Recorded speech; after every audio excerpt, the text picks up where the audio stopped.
good that many teams would have issues breaking it. But yeah, Nordavind, they're showing excellence, they're showing confidence, and it is going to be the pistol round starting off as Chaos will be on their T side, and it's going to be Nordavind. They'll be taking 5 Kevlars. Look at this, and it's going to be control mid and control connector. This is a lot of presence towards A by NVD, and it looks like they will not be giving themselves up that easily. Tensky won, but that's not enough. DJL, of course, swift enough to keep it clean. A 4-on-4 still ensued.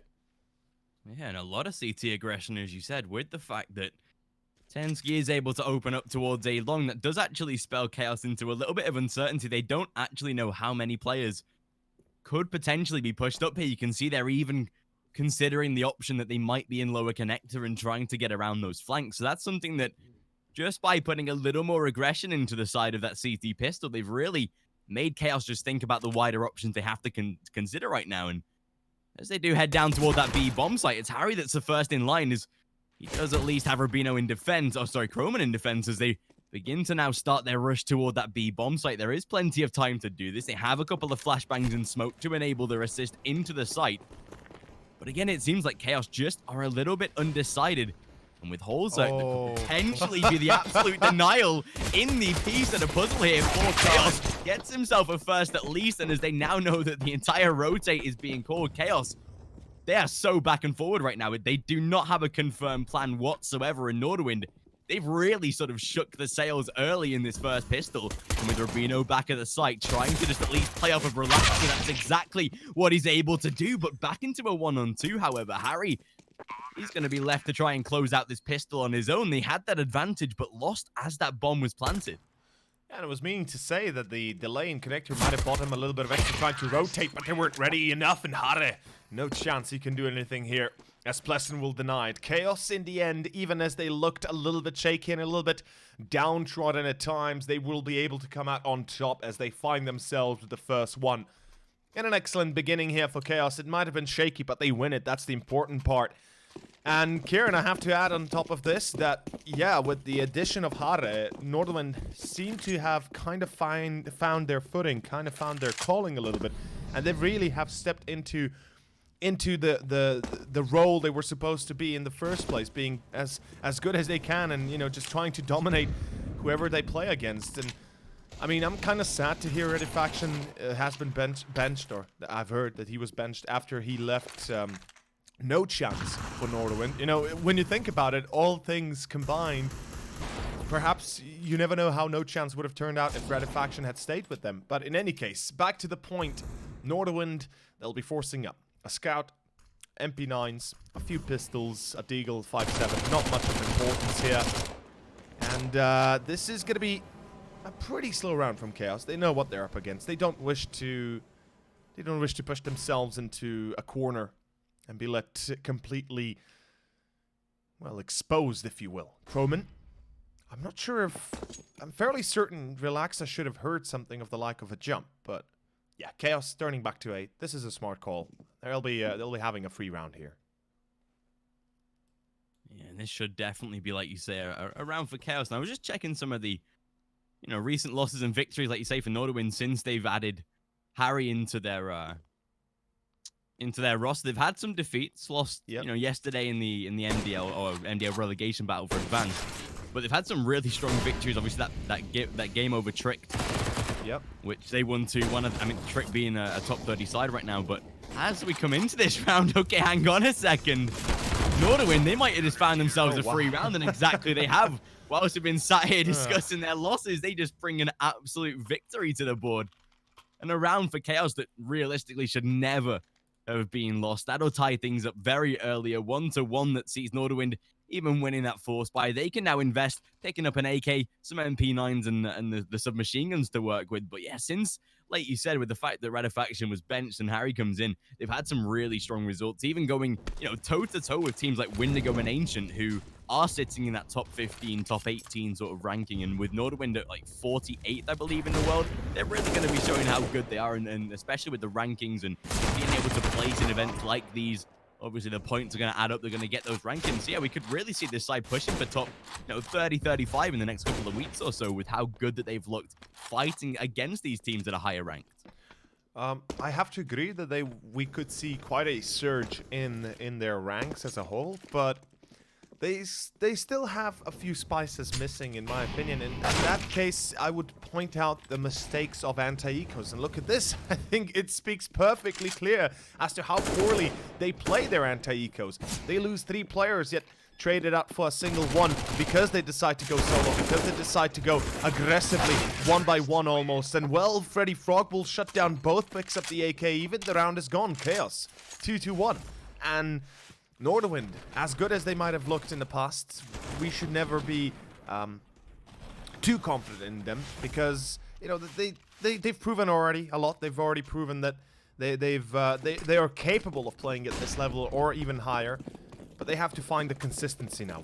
With Hara being, or Hara joining the roster, that definitely is a good chance we could be seeing it, but still takes some time, I guess. Chaos, I was a bit surprised they lost the second round, but then, well, the force buyback and the victory subsequently afterwards was, again, a bit of a surprise. So this first map opens up with a bit of a bang.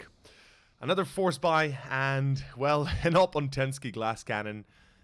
FAMAS to scout at Eagle. This sounds like a bad joke, but it's actually a pretty big reality right now. Croman at least gets a kill before he falls.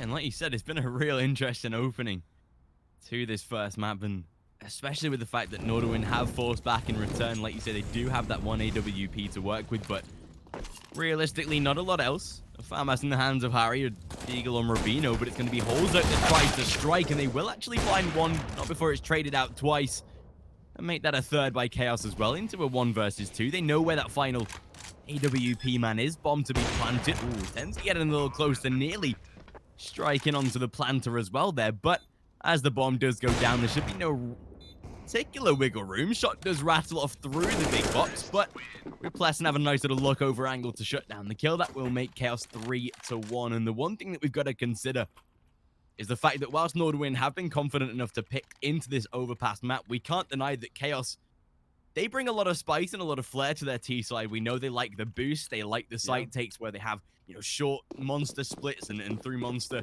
So the way that they play their T side is the one thing where we could actually see the map unraveled for Nordavind, because if Chaos can start to bring in, you know, 5, 6, 7 rounds, even win the first half on this T side, we know they're confident to close it out. The bomb's been dropped early, but luckily it was handled by Chaos relatively well. Did play a little more passively to compensate for the aggression of Nordavind, but that's 4-1 going into the first gun round of this CT side, and it's one that realistically they kind of have to win with how scrappy the intro to the game was. Yeah.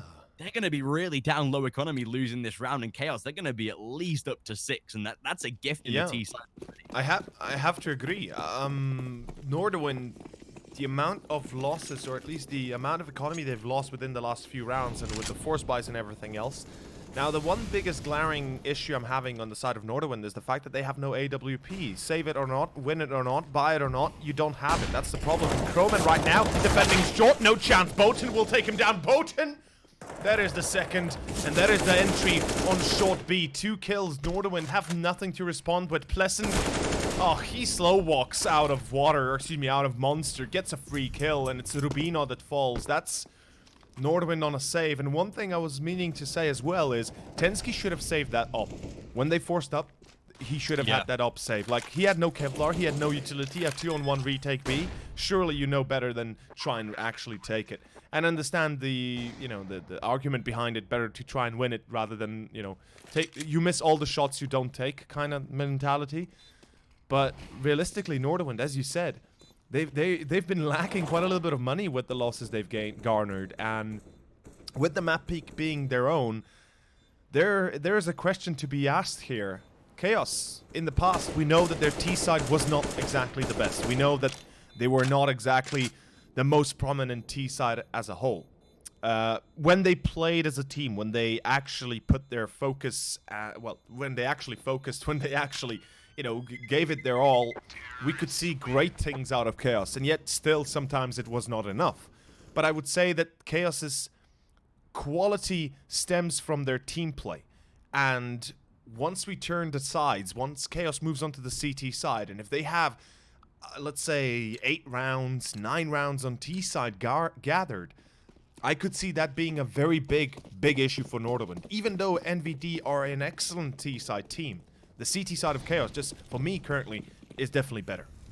Yeah, and especially on this map, with it being as even as it is, it's about Yeah. the start that they get. And Nordavind, like you said, they haven't particularly brought too much to the table. This time, again, we're going to see another fast play up toward that fountain position. Relax and not able to escape, and they'll run through the fire and flames. Croman Oh my god. sacrifices HP to get himself that AWP. They know the B bomb site is entirely clear, though, for that Chaos side.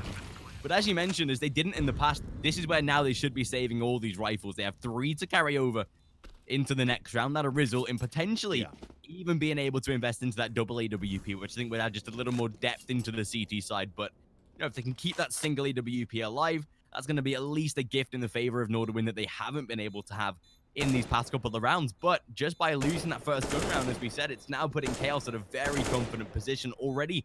Just 7 rounds in, or 8 once the round times out. That's seeing Chaos on 6 already. That's sort of the benchmark or margin that most teams set to end their first half on. So Chaos, they're already here. They're already contending massively for this first half. They'll lose even Harry in the process, but they'll keep those 3 rifles alive. Thank God. But yeah, 6-1, and it now starts to get very, very uncertain for Nordavind, to the point where if they do lose these next couple of rounds, Chaos, as you mentioned, on this T side have had their ups and downs, but right now it's a big high for them. If they can keep the pace up, you can see the money's built. They're going to be stacked for the next couple of rounds. So Absolutely. it's just all about what Nordavind can do to deny this, rather than what Chaos are doing, because they're just going to keep on making, you know, the rounds unless Nordavind finally are able to combat them. Yeah, the one thing that Chaos is really good at is not... I mean, yeah, repeating themselves sometimes is a problem, but the one thing they're really good at is not getting themselves into positions where they are unable to refrag. Usually, whenever they push some position, whatever position, they have 2 players ready to challenge, and even if they lose one, they're able to refrag. Now, there are occasions, there have been positions, there have been maps, there have been entire best of 3s. We've said that Chaos play very poorly at times. They allow themselves to lose one-on-ones, and it happens to everybody. But if they're really keeping an eye on that, if they're able to put themselves onto a few basic defaults where they don't lose the entry first, but they don't go in solo challenging like previously Relaxa on the round where he lost the op. Chaos can absolutely excel at this side. But one thing to mention is, looks like a B hit. Although, free kill. Goodbye, Croman. Yeah, it's a bit unfortunate. Freddy Frog will take down Croman with the boost. I'm surprised Nordavind is not ready for that. Should have been a little bit more aware of the fact that there could be a boost on short. But that's going to be a 5-on-4, and the time is ticking, though. Nordavind, currently time is on their side, but it's an A play. Chaos, they're wasting a lot of time, though. Chaos, hello. 19 seconds, Chaos. You have to make a move now. Oh, what? You can wallbang. Relax. I was going to say, relax it. Just headshot, maybe. That's weird. Yeah, luckily they will be able to get onto the site and actually plant that bomb. Like you say, time did get a little cautious there for the Chaos side. They did at least handle it semi-okay. Relax, like you said, could have maybe shot through the wall bang after spotting the barrel. But either way round is theirs once again. And even just being able to save those two rifles, they might be able to force a purchase. We see Holzak, Croman, plenty of money. Tensky should be able to drop out and get himself maybe an AWP to work with as well. So they can at least have a buy going into the next round, but it's getting to that point of real dire straits for Nordavind. They're now 7-1 down, and this is their final purchase once again before another eco, and they're going to even lose another rifle. Lesson to complete the spray. Harry not able to hold off, and this is where it starts to get very difficult now for Nordavind, because Chaos, they're a single round away from winning that first half. Again, we should see a purchase out of that CT side this time. It maybe even be the opportunity to bring in attack pause in these next couple of rounds. We haven't seen that yet from Nordavind, but it's maybe something that should be considered, especially with Chaos dominating so much on their T side. It's usually CT that has a decent chance of winning rounds like this, but Chaos have come in full throttle, full force to be able to battle against Nordavind. You can see with so much money, they're safe for these next few rounds. A beautiful push by DJL. Croman, he's not going to be able to master the aggression the Swedes are bringing to the table right now, and even with a further 2 players on this B bomb site, look at Freddy Frog. He's boosted on top of short, and as soon as that smoke dissipates, Rubino, I'm pretty sure footsteps were heard, so that's even more info by Chaos to be gathered. Harry not going to peek the corner. Rightly so. A beautiful reaction No. out of Freddy Frog, though. And that's a 5-on-3 that rips this B-bomb site wide open. No defense, but finally Rubino to convert 2 for 1 trade in return and back into a 3-on-2 with plenty of time left. Yeah, it's going to be a refrag coming out from Holzer. Tenski's aware on the short plate. Goodbye, Freddy Frog. That's a good push. Plessendal! Yeah, he was ready. He slow walked through barrels, through water. He got himself at the ready. And, that was a close call. Plessen luckily able to win that duel, because if Holzer gets the kill and Relax is still planting, then, you know, we could have seen a one-on-one where Holzer might have been able to pull it off. Unfortunately, a clutch round like that will not happen. And Nordavind, you were saying that dire straits is coming. Well, the time is dire indeed. Rounds are running out for Nordavind. 5 more remaining, including this one. And this is not gonna look too sweet on the resume here for Nordavind. Their overall performance so far has been very much lackluster. They really haven't made it too far. Although nice entry, Holzer, nice off angle as Kroman finds the second. And just as I said, perhaps finally Chaos might drop one, and Nordavind could feel a little bit of relief in this kind of position. Yeah, nice couple of entries by Nordavind, being able to master that AWP in their favor with Holzer. He was able to catch a nice little off angle through onto Relaxer, and yeah, now down into a 5-on-3. Some great aggression to be shown by Tenski, although doing this in pistol maybe will set them up for the idea of it in this round, but it seems like they're going to not even think about it. Tenski should be able to wrap around and get himself a couple here on the retreat, and as he does catch out Freddy Frog, a simple kill to find a 5-on-2, and like you said, that'll see Nordavind finally being able to put a round on the board. A second for them on their CT side. It's no improvement, but it's a start they can definitely build from. And yeah, especially with the fact that CT side, it was the last chance saloon for them. They lost this round. They were at least going to be facing off against 9, 10, 1 double figures. Might have already been an opportunity, but it seems like this time they're not even going to lose a single man. Rubino to close out the round itself, and that's a really confident round out of Nordavind, especially when things look so down in the dirt. To be able to bounce back and not lose a single player is always going to at least give you a little bit more confidence, but they've got to consider now that they have to start making consecutive rounds. They can't afford to just win this one, then fall back into similar patterns, because Chaos, they know the money is high. They know they're going to be rebuying for at least the next 2 or 3 rounds, so Nordavind have to convert more than this just to be able to slow down the pace of Chaos and at least try and bring it to some form of sensible scoreline in the first half. Yeah, I have to agree. Like, Nordavind, this is a pretty devastating result no matter how you look at it. As long as you said they can make it into consecutive round victories, then sure. But Holzer finds one. Oh, Holzer. Okay. Fair enough. No scopes. Hare will peek from water, or excuse me, from monster. Get a free kill. And it's Relax and Freddy left. Seems like Nordavind have awoken the beast inside, though. And at least they're able to grab themselves one more. At least should be able to grab themselves one more. Honestly, they lose this, then I don't have much hope for them left in this first map. Even if it might be their own map pick. One thing to mention, guys, is the fact that Chaos are no strangers to Overpass, and we mentioned this just before the game started. Perhaps not many people have heard it, but Chaos previously, I think I can safely say, or at least we can safely say, this was their go-to map. They played Overpass as their primary map pick, unless it was banned or unless there was a different team that perhaps played Overpass more or better than them. Usually would see Overpass being picked first for Chaos. But of course, Nordavind, well, the battle continues. They've still got quite a few of the rounds left. They need to work on them. And Tenski, well, he gets the 1 traded out by Relax. That doesn't really matter. It's gonna be 3-8, and Chaos, well, they've got enough money for days for the moment, at least. Yeah, and luckily so, or else like we could really see Nordavind back into the situation. 3rd round on the board, but yeah, like you said, it was a real strong map for Chaos back in between January and maybe March, April of this year, when they were playing Lootbet Season 1 and Season 2. And I think even during Season 2, they were playing like 30 maps of Overpass in the past like 3 months, which is crazy when you think about it, with how, Overpass is never really an insta-ban map, so you're always going to have your first pick if you're in veto.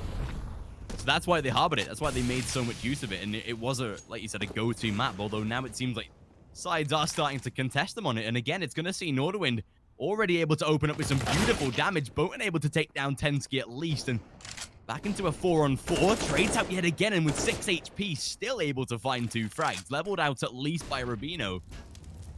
Into that 3-on-3 with, again, an A-site.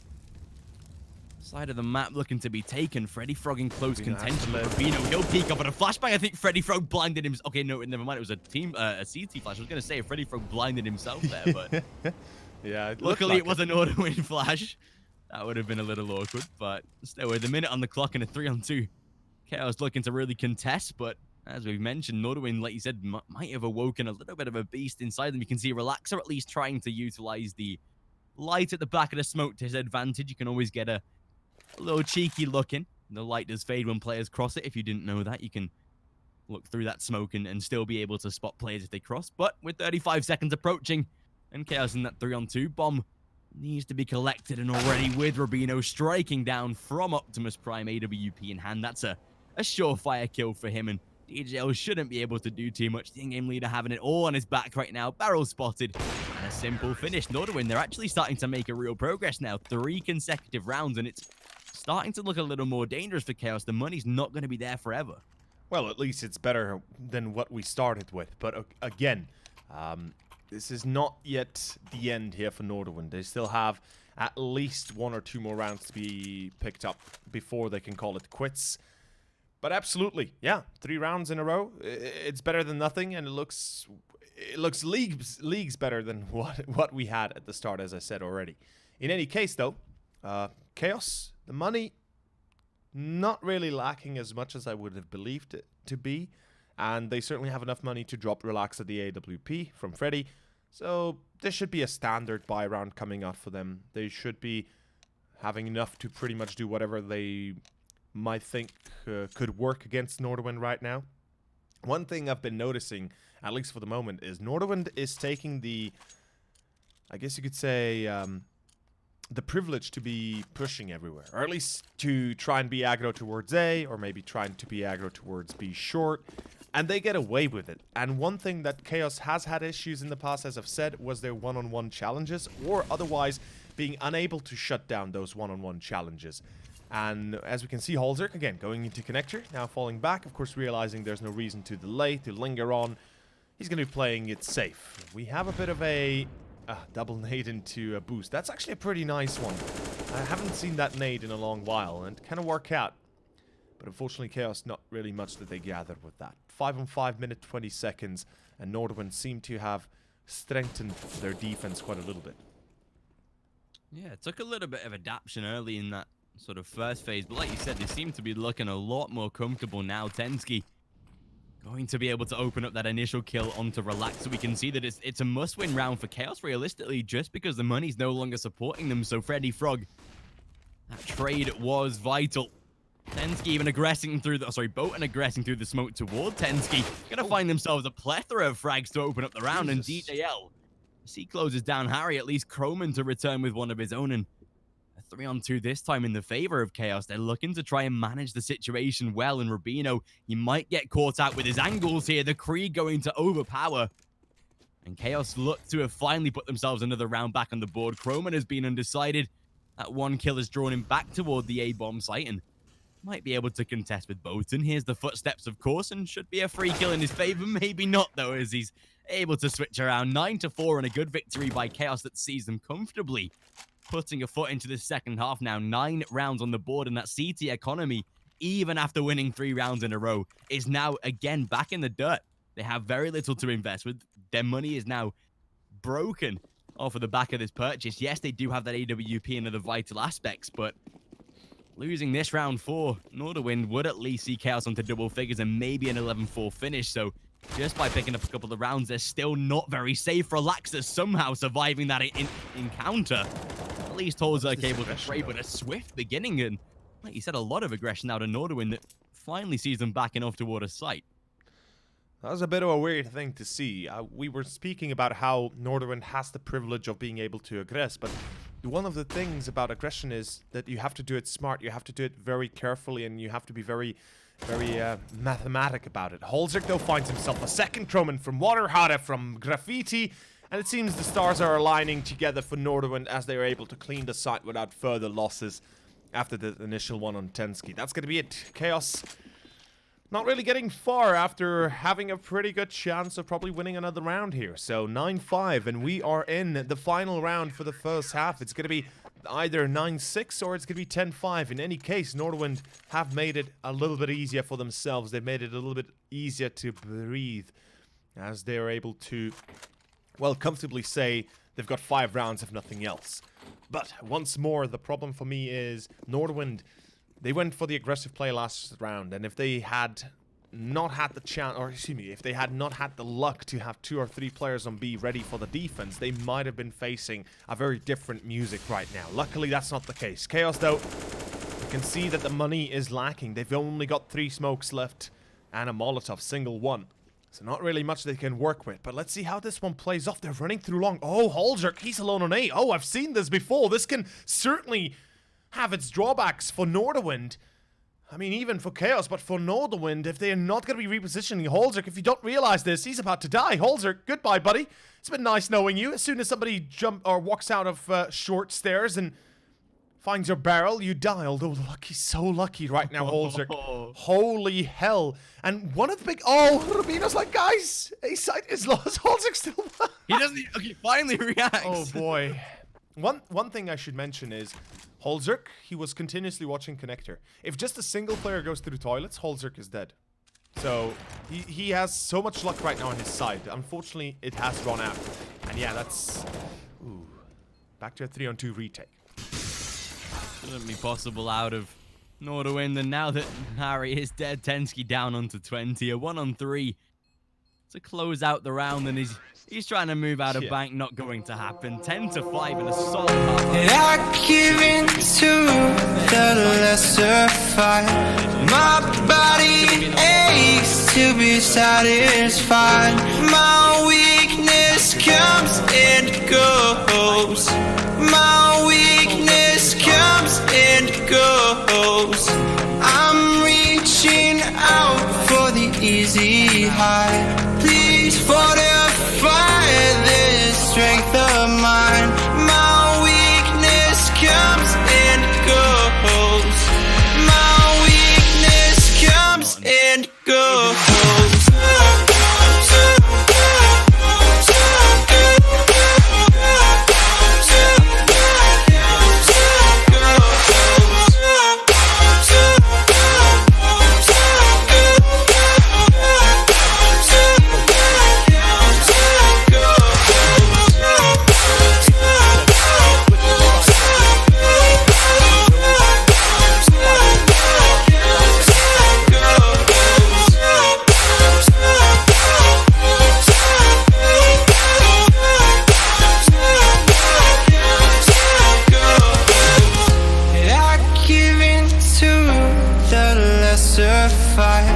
My body aches to be satisfied. My weakness comes and goes. My weakness comes and goes.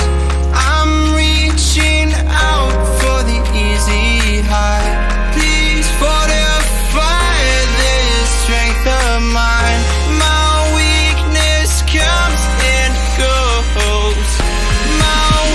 Of course, everybody, we are ready for our second half, and now, well, it now begins to span out and to give us a good idea as to what will come next and what will become of Nordavind. Their T side in the past has been pretty amazing. They've had some great strategies, they've had some great plays, albeit perhaps not exactly on this map, but overall they are pretty solid when it comes to playing as a whole unit. And right now, look at this, 4 players towards long. It's relaxed on long, he finds one. That's only the one thing he gets though. Croman refrags, Botan spots the 3 players with the bomb included, although the bomb, it's been dropped at playground. Ooh.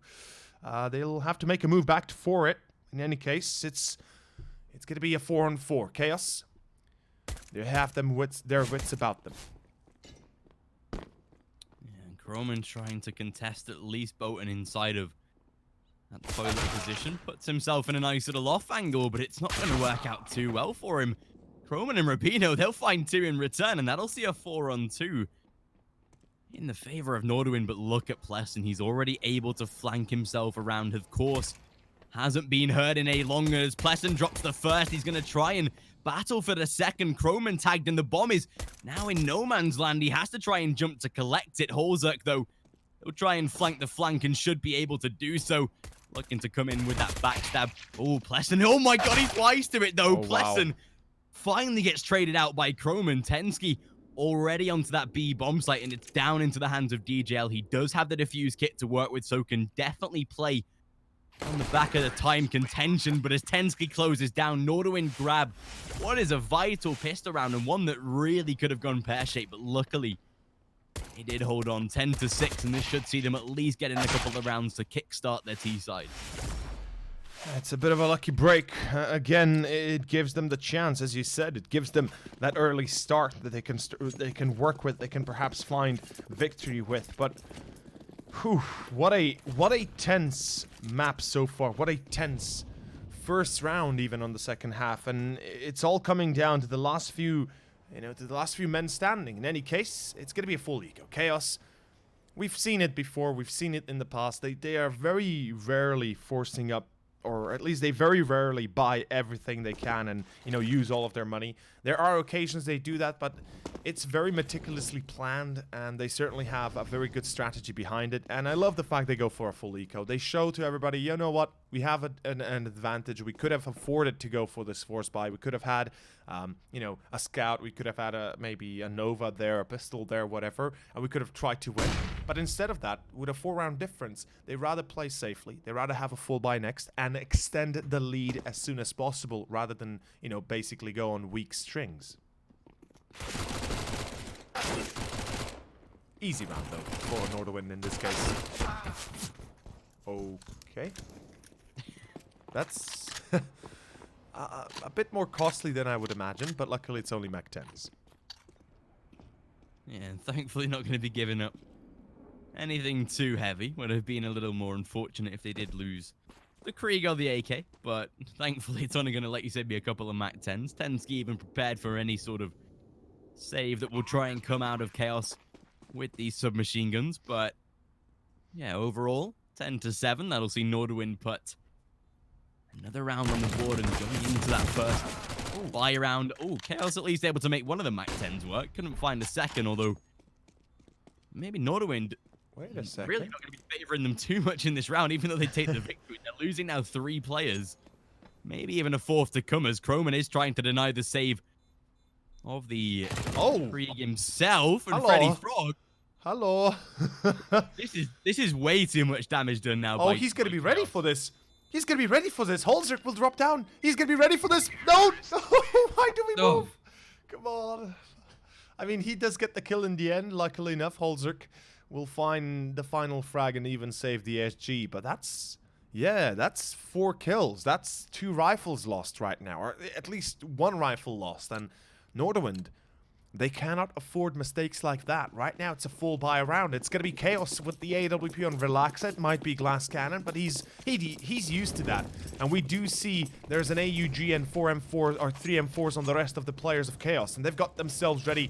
A bit of a defense on B. No kit, though, but let's see how this one plays off. Short play. Plesson. Oh, he's got an 8 and it doesn't matter. Boten and DJL. They'll hold the line. They'll hold this position, and Chaos, they make short work of Nordavind, even though Tensky will find 1. Tensky looks to get the second as well, but it doesn't matter. Nordavind, that's a devastating loss, and due to the fact they lost those rifles last round, they lost so many players last round. If they don't get the plant here, even with the plant they have an eco next, or a force buy. Yeah, that's a perfect round from Chaos. And like you said, just by winning a single round, or looking to, anyway, with Tensky making some damage, but yeah, like you say, just by winning that single round on their CT side, they've now put Nordavind at such an uncomfortable position. And there is the matter of fact that they probably won't be getting the bomb planted.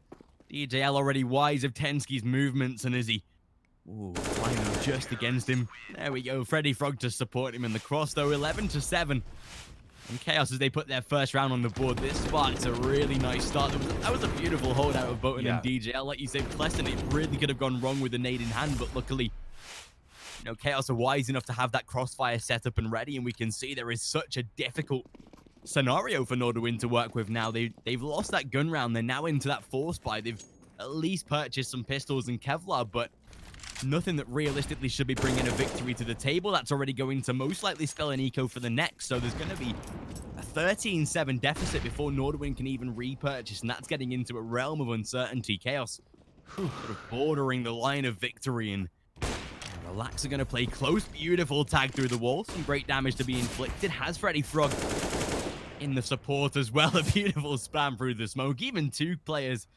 taking kills through that smoke there, and a pretty simple round for the CT side, which, yeah, really spells a lot of difficulty and uncertainty for this Nordavind side. It's the gun round that has to pull off for them, and failing to do that, essentially first map is done.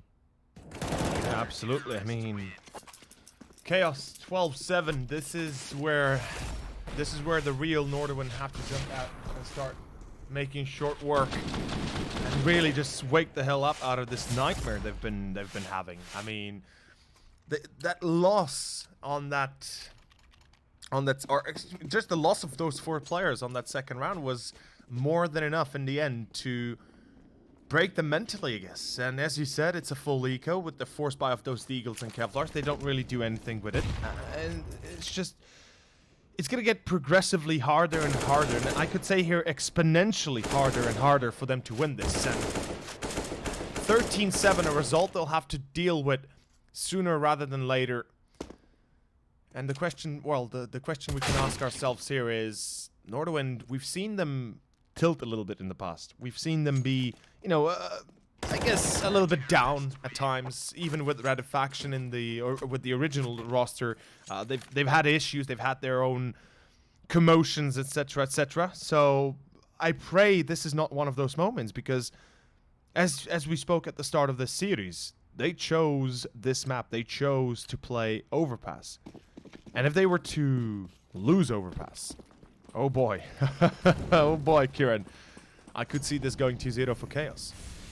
That's the scary part, right? Overpass was the map that they kind of had to come in guaranteeing that they take victory on, because second map's going to be Inferno, and whilst, Nordavind are a pretty competent side on the map themselves, it seems like this round, however, they'll be able to open up with a couple, although Pleasant and Freddy Frog, they'll just one up Nordavind in this position. Rubino at least able to dive out from the back of Sight Pole, and Holzerk, he'll find one more as well. Okay, sways the advantage back in their favor now. With Relaxer into a 1 versus 2, at least able to make his way up towards short. Oh, I think he may have heard the cross out of Holzerk as well. This could be perfect if he wraps around the flank, because right now they have no idea of his whereabouts. He's going to be playing the sneaky approach. Relaxer. There's the timing. bomb. There's the bomb drops. Rubino, no! That's beautiful. Relaxer just absolutely deletes them, and even with the advantage, it's not going to hold. 14-7.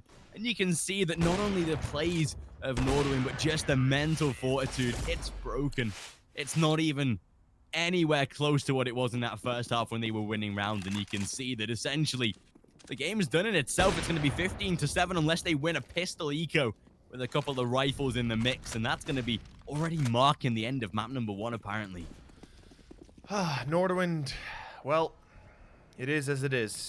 I guess in a way, perhaps this is for the better. Perhaps we'll see a change on Inferno, the map pick of Chaos. But again, alas, Nordavind, what can you really do? What is the answer here? What is the way to win this? Luckily, Densky gets one. It's pleasant to fall, but my stream has just lagged. Has yours as well? Yeah, me too. Okay, so we're both in the same pickle. I guess the stream has just lagged, boys. We don't know what's going on. We'll be asking the admins ASAP. Or the clean feed has lagged. Excuse me, not the stream. So, guys, if you can hear my voice, which I presume you should, as Kieran can hear me, that means my internet is fine. So I'm not tilted. Okay, this is such an important round, though. They just got, Nordavind just gets an entry and we lag, and now we don't know what's going on. So hopefully we'll get back at it ASAP. Either way, 14-7, 7 rounds behind. Nordavind, a long way to go before they can even call it a tie. Certainly not impossible, though, to win this. I guess we can do radiocast, by the way. We can open up HL TV, as Kroman has been traded out, by the looks of it. It is going to be a 4-on-4 minute. Excuse me, not minute. 35 seconds remaining. Relaxa, though, finds one more. It's Rubino to fall, and Freddy Frog, Tensky. Well. Relaxa, the third. That's it. That's 15. That's going to be harder with the refrag, but it's a 1-on-3 against DJL, Botan, and Freddy Frog. They've got 3 M4s to deal with. And I think it's fair to say that this should be the end. 20 seconds, not enough time to plant. And Hare, well, he actually plants it. Fair enough. 1-on-3 plant. Back to... Well, it doesn't last long, though, unfortunately. As my previous relationship, it's going to be Freddy Frog that finishes it. It's 15-7. Yeah, and that's going to see Matt Point coming through for Chaos.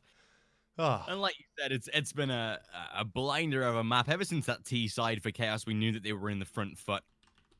We knew that they were always going to be ahead once they got that 10-5 result.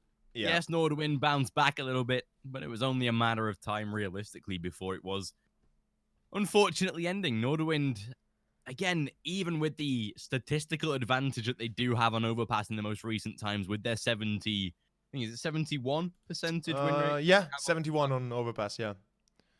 Or so it's in 70% region anyway, but yeah, they're a very strong side in their own right. But I mean, Chaos, again, it's their go-to map. We know that it's a map that they're always going to enjoy. It seems like this time a couple of kills traded back, Holzerk and Tensky to return fire. Holzerk even picking up a second with that AWP that puts it at a 3-on-2 advantage for that T side to work with. But looks like we do have a little bit of an internet, outage back in the UCC offices, unfortunately. But we can still work with this. There's a minute 5 on the clock.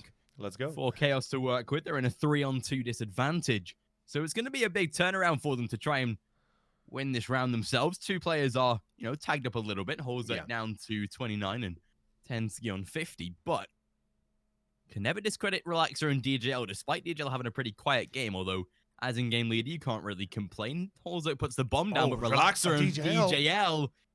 Oh, that's it. And DJL to finish. That's a 16-7. Unfortunately, we don't see the end of the game due to internet issues, but there it is. Chaos take map number 1, a fairly simple victory out of them as well. Bomber said where he's like, and we talked how like important This comes and goes.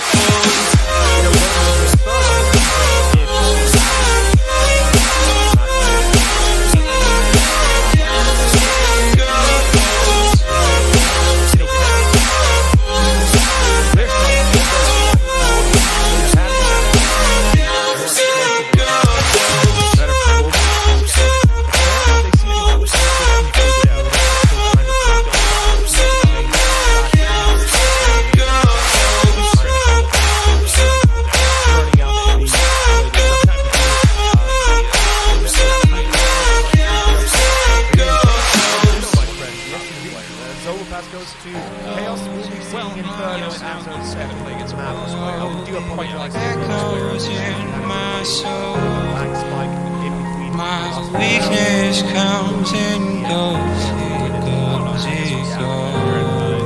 it goes.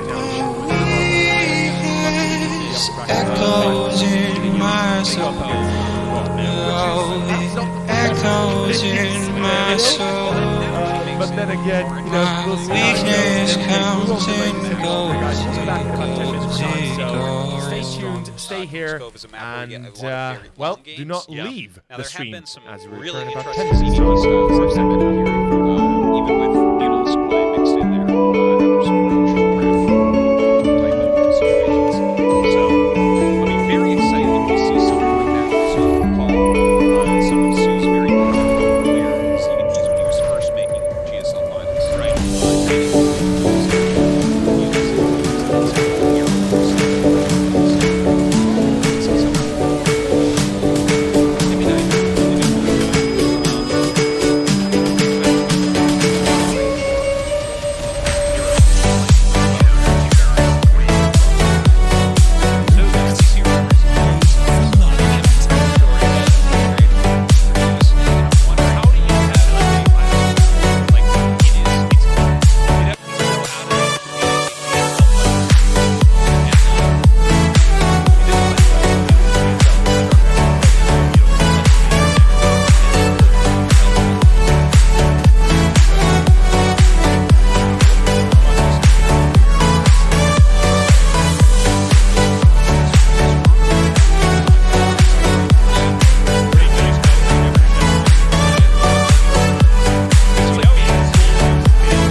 does get kills on that. 5 kills. And the Earth looking it up. Oh, yes,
that I own and know.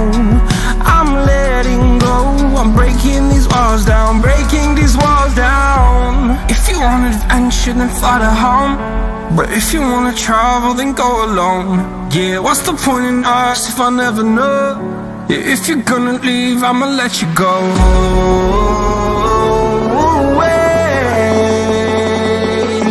I'm tired of the pain. Go away.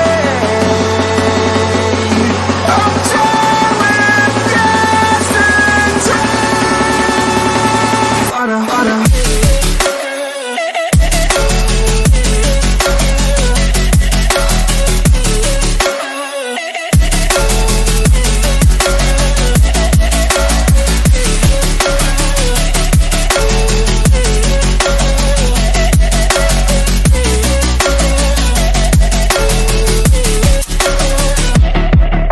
I fell, where my demons dwell. My own little nightmare, I call it hell. Oh well, it's time to get back up, climbing and climbing. I'm done with this ride, is what I tell myself, so I could feel something else. Yeah, I guess I had my bad days, but it doesn't mean I lost myself. Darling, where were you when my heart was on the ground? I thought time would prove that you would stick around. I guess time stood still, a king without his crown. Now I'm breaking, you're faking, girl. You never made a sound.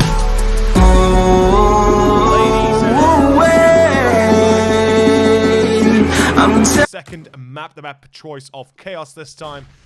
And it is going to be Inferno. It is going to be the map that dearly, dearly favors the CTs. And the Ts, well, if they can find a few sure footings around the map, perhaps they can get something done. But overall, this map has always been predominantly CT-sided. But of course, I'm not alone in this endeavor. And Kieran, I have to say, the victory on Overpass has surprised me a little bit, and the biggest surprise of all was the fact that Nordavind picked Overpass as the first map. But in any case, Inferno, a second one. Yeah, Inferno's again another interesting map. It seems like almost a similar scenario as to what we saw when Chaos brought on Overpass as their go-to map. It seems like they're starting to do something similar with Inferno. I mean, recently, they've stepped up the results massively. They went from losing 16-10 to Magnitude and 16-4 to Valiance, to then winning 16-1, 16-2, and 16-3 in MDL and another event. So they've played some blinding games on Inferno recently, one of those being just 2 days ago against Unique, where they won 16-3. They've beaten Movistar Riders, again, even with Mixler still in the side as a 16-2. Epsilon 16-1, so they've had some really good results. And it seems like Inferno is starting to be a map where we see the dominance of Chaos, much like we saw in the early days of Overpass. So I really fear for Nordavind if they don't start well. Yeah, I'm inclined to agree. Like you said, if Nordavind cannot get a good start, if they can't find themselves, let's say, the pistol in the first gun round, which would propel them straight up to a 4-0 or a potential 5-0 result, I could see this turning wildly again back in favor of Chaos. But luckily for Nordavind, by the looks of it, they'll be starting on the CT side, and that indeed is true. It is going to be the pistol round starting up, gentlemen. It is going to be our first one, second map, this upper bracket semifinals. The winner going up against Tricked, the loser up against Avantgarde. Not really the best of teams to face off in elimination or otherwise in progression, but luckily, I guess if you face off Tricked, at least you're not done for the tournament yet. In any case, it is Nordavind that will lose the entry. Botan, what a Ferrari peak as he takes the head of Holzer. And it's going to be already an entry for Chaos. Not even a single man of Nordavind facing off to try and refrag yet, which might be a smart choice. Oh, okay. Botan, second one.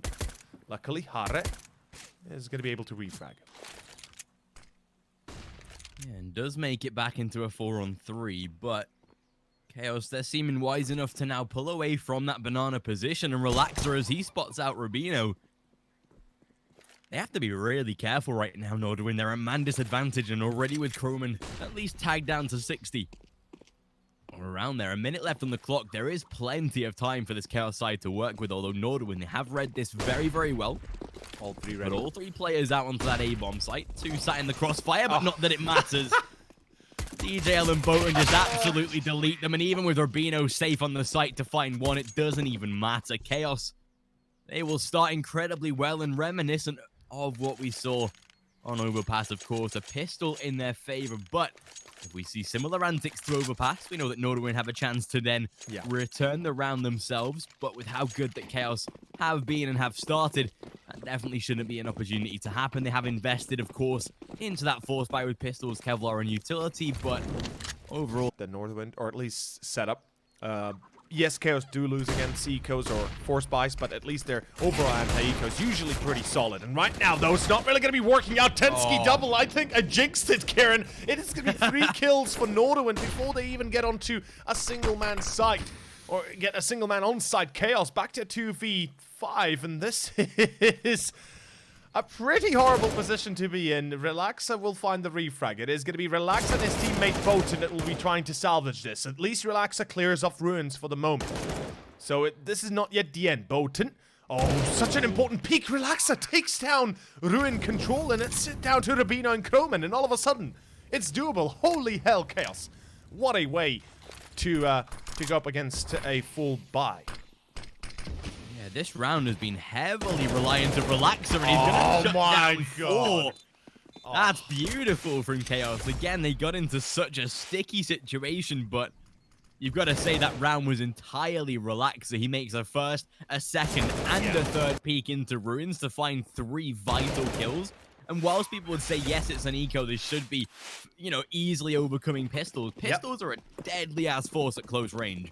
So for Relaxer to peek into 3 of them, not only shows his balls, but confidence with a Galil to be able to then just, you know, put himself on the front line and find the peaks necessary.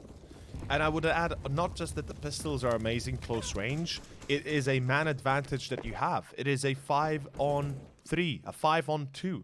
You don't need to peek until they start to plant. You do not need to challenge until they actually, you know that there's both players on site, that they have the plant going down, and you have your teammates ready to pounce at a moment's notice. Because by the time Relaxa got the 3rd kill, the last 2 guys were still deep in banana. They were not even close to sight, and that's a huge mistake by Nordavind, allowing them. Oh, wait, what the freak just happened? Harre, I would like to see your. I would like to see how you did that, please. How was? What? He just. That was a smoke kill, wasn't it? Like a triple tap through the smoke. Yeah, that was like 3 taps, because with the USB you have to tap him 3 or 4 times to kill him if he has head armor, Kevlar, of course. Anyway, Relaxa through short again, 5-on-4. This time full eco. Let's see if Nordavind will have more success in this case. Yeah, and even with Nordavind, like you said, on an entirely full eco, still able to at least make a little bit of damage and put a kill on the board. This time, luckily, Botan able to reply. Relaxer with 2 as well, keeping that Galil in hand, stacking the money tall. And that should be a fairly simple cleanup of the round itself. Tensky does at least retrieve a MAC-10 from the dead body of Pleasant, but overall not going to be making too much of a difference, as they'll be able to fully buy into the next. Might keep it up, might try and go for maybe a fast play through second mid potentially with that MAC-10, but if you're really Nordavind in this sort of position, fighting for the survival, you want to be upgrading into that better weapon. And Chaos, this puts them on a 3-0. This is a very, very good start out of the T side. And again, we didn't expect particularly anything less with how they've come into some of their recent results and been able to overpower teams that realistically see themselves as the Mirage side as well. I mean, Movistar Riders play Mirage Bowen just to take out Tensky pretty easily. And as Harry's left 1-on-4, a fairly simple finish. Heavily reliant again upon the first buy round of Nordavind. We're going to see a similar scenario as what we saw on Overpass, where if they start to lose these good rounds, it's going to be a heavy decline on the CT side again. Yeah, this is it, right? This is where it really has to start switching out. I mean, Nordavind, they need this victory more than ever. We spoke about how if Nordavind would be able to pick up the pistol, the first gun round, then we could be seeing some sort of, you know, resurgence for NVD, perhaps even a later on victory of the first half. But for the moment, Chaos, I mean, 3 rounds opening on Inferno T side, that's an excellent beginning. If they can find, let's say, 3 more, close it out 9-6, even if 9 go to Nordavind in a row, Chaos will be content with 6 rounds. And oh my god, Harre! Oh boy, luckily Tensky's able to refrag, re-peeks, goes back, plays it safe, but Harre, there's no reason to die in that kind of position, there's no reason to peek. You have no support, you don't have anybody close range to really help you out immediately, and you already hear the pre-fires coming on towards Car, so yeah, it's a bit of a surprise that he decides to go for that angle. In any case, 4-on-4, Croman on site alongside Rubino. They have a pretty decent crossfire. In mini pit, it's Croman. In pit, it's Rubino. And now, through short, it's Chaos coming in. 4 players pouring in like Chaos. And it's going to be Croman. No chance. What Croman? He's looking the site. He dies immediately. They know there's a player in pit. They were mauling him out, and he smokes himself out. Rubino pretty much signs his own death warrant. And NVD. This is a save. It has to be. Tensky and Holzerk. I'm not even sure how I'd react to this if I were them. This is it, right? Chaos, we've not particularly seen too much of their... Weirdly enough, we've not seen a lot of their T side since they played the games on Inferno. It's kind of crazy, but the fact that the games they won, where they won like 6-3, 6-2, 6-1, Yeah. they all got themselves... You know, they got 14 rounds on the CT side against Yeah. Epsilon. They got 13 against Unique. They got 12 against Movistar Riders. So realistically, with this new sort of revamped Chaos on Inferno, there's like maybe 8 rounds of T side to look at. So they know exactly, they don't know exactly how they're going to play. They have no idea. All they've seen is their CT side in Chaos. Now they've already made 4 rounds on this T side, looking to be a 5th as well, with the fact that Nordavind have to reinvest into this, and they're going to have minimal buys across the players that weren't able to save. So this is looking really, really dangerous right now for Nordavind, just because of the fact that Chaos, if they're able to make that many rounds on CT side, yet already have 4, 5, 6, like you mentioned, it's going to really spell a lot of danger. And even in this round, where they do have an AWP and a couple of rifles, it's not particularly going to be as deadly as they would like it to be. Absolutely. Now, the lucky break for Nordavind is that, you know, they don't reinvest fully. They have the MP9 or the Beano. They have a few Kevlars, a few pistols. So they're going to be competitive in the round, but they're not going to be really putting everything on the line. They'll be able to rebuy the next. The unfortunate fact is, as we already spoke about, well, Chaos, they're just on a roll currently. I mean, they've got a big bank set up for a few of the players, so they're not really that economically distressed. Holzerk, if he drops the up here, he will be able to rebuy it, actually. Excuse me. He will have enough money to rebuy the next, so it's not that big of an issue. Harre from Flower Pots. This time he lets one go. It's going to be Pleasant that shuts down Halsrick. It's Tensky, though, and Harre that hold the line. Harre finds a second, but it's not enough. Still a 1-on-2, and back to Relaxa, the man of the hour, the man that saves the round most of the time. And this time... Okay, luckily this time Nordavind, through the smoke it goes, and they'll be able to close out the round itself. 1-4, and finally NVD, they win on top of a saved 2 rifles buy, or just a saved 2 rifles, an op and an M4, and of course on top of the few Kevlars they were able to buy on. Chaos, this will not really divert them from their path, from their success so far. They've been having a stellar time, and we spoke about in the past how important it is for the CTs to win consecutively. Well, for NVD, this is now twice as important. If they lose this round, they're back to square one. Luckily, the loss bonus is not as low, and it's not going to be fully reset, but it's still not going to put them into any nice of a position. DJL finds one. Densky goes close. Where's the pre-fire? Finally comes through as he refrags through the smoke. Pleasant! Oh, Pleasant! Oh. What doing, Pleasant? Oh my god, this is such a chaotic round, though. Yeah, living up to the branding a little bit here. Botan! Okay, Croman, that's a little bit of a whiff, buddy. He's not able to close down, and he's even looking for more, thankfully. This time we will see him shut down eventually by Tensky, and again, it's Relaxer that's once more put into a very uncomfortable 1-on-2 situation. Tensky and Horzek to face off against. If he can isolate Tensky, take him out of the round, that leaves just the AWP to battle with, and you've got to say in this sort of position, I'd maybe prefer Relaxer with how good that he's looked in the early stages of this game. He is making his way forward, though. Tensky has to be pretty quick to fire here. 40 seconds approaching on the clock. It's still not spotted the man just yet, but there's Relaxer finally making noise. Tensky on the back of the bomb site, but as Relaxer takes him down, this is now where it gets incredibly difficult. Holzerk. Oh, he's going to run in from the site, but still Relaxer switches to the rifle, gets out the Krieg. I don't think he actually spotted him somehow. Yeah. For yeah, a second there, it looked like it. It did. Yeah, I thought when he popped up, he would have been spotted, but luckily, not to be. Holzerk closes out that 1v1 and puts a second on the board for Chaos. They can rebuy this time, but decent rounds, as you mentioned, by Nordavind. They had to be consecutive, and even losing 4 players, it's not that great, but it's still a round in their favor anyway. Yeah, the most important part is that they keep the round victories going, and they keep the money flowing, if you will. Again, though, Chaos, perhaps a few mistakes here and there. The early entry was theirs, then Pleasant, for some reason, decided to run across the smoke, and it wasn't a bad idea. He also had a flash to support him, but the issue was that, well, he missed his spray down initially, and he should have relocated immediately. Goodbye, DJL. Yeah, I wanted to say that the Molotov will extend, and it's probably going to burn him, but I wanted to you know, I didn't want to didn't want to ruin his position. I know he doesn't hear me, but still. 2-4 Chaos. Well, luckily enough, this time they don't lose an entry. That's, you know, the only lucky break they have. But minute and 15, Nordavind seeming a little bit more eager to take banana control, and it's vital really to take banana control. Where's the pop flash? If they want to peek mid, they need that pop flash. They can't do it without. Hopefully, well, hopefully nothing's gonna happen, I guess, in a way. Nordavind boosting on towards short. This is a lot of information, actually. Rubino, now he can realize and tell his teammates, yo, this is actually B. Tensky boosted on big wall. He's got one, he's got two. That's enough. AUG in hand. It's a hat trick, and it's more than enough, as Nordavind will make it into 3 rounds already, leaving Relax and Botan alive, or at least alone. A 2v5 should not be winnable in this scenario. Yeah, definitely not. And with the fact that Croman already able to close out Relax and making their life a lot more easier. Holds out to finish.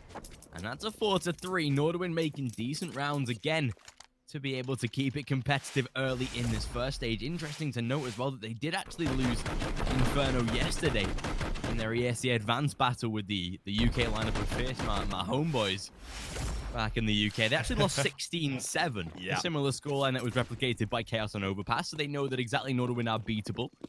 And it was a pretty rough game for them. It was, you know, 12 rounds on the T side by Fierce, which is, again, pretty unheard of with it being Inferno and CT side more favored. Beautiful deagle shot by DJ Elbow. Oh, man. They've had some close drawn-out games, Nordavind. They beat No Chance 16-14. They were able to beat Ancient 16-7, so they definitely can play Inferno, but it's all about Chaos, whether or not they can keep up this sort of pace and tie the maps and go into that third. Rubino able to close out Botan this time, back into a 4-on-4, and with the gun round that Nordavind do have, even with the Deagle kill in the favor of Chaos, shouldn't be amounting to too much, and we realistically should have the scoreline tied up 4-4, although Freddy Frog again able to fire back. Some decent damage done with these Desert Eagles. Shouldn't affect the round too much, but it's still a very, very nice couple of kills to pick up, and there's the round itself. Very well played by Hare, by the way. I love the way he played his position. As soon as he got the kill on the guy pushing through Banana, which was a mistake in itself by Chaos, that they let themselves be going in 1-by-1. Hare deploys the smoke on through his left side and then just pushes through it through the left because he wants to be as, I guess, as obvious and equally so as unexpected as possible, because once the smoke deploys, those two last guys have to decide whether or not they push the right or the left side, and if you're correct in that decision, usually you get a free kill. Early entry though, again, it's going to start off on VD. It's going to be DJL that drops in Banana. This is the 4th time he played the same position in Banana, at least by the times I've been counting.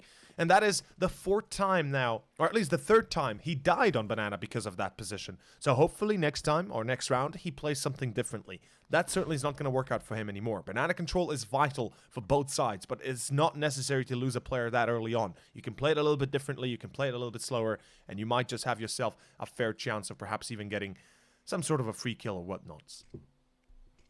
Yeah, and this time, going to be seeing a minute on the clock. Nordavind setting up very, very well. We know their CT side is decent to work with, although nice little peek by Botan, able to catch out Tensky, who wanted to maybe show a little bit of aggression. Croman this time, Croman!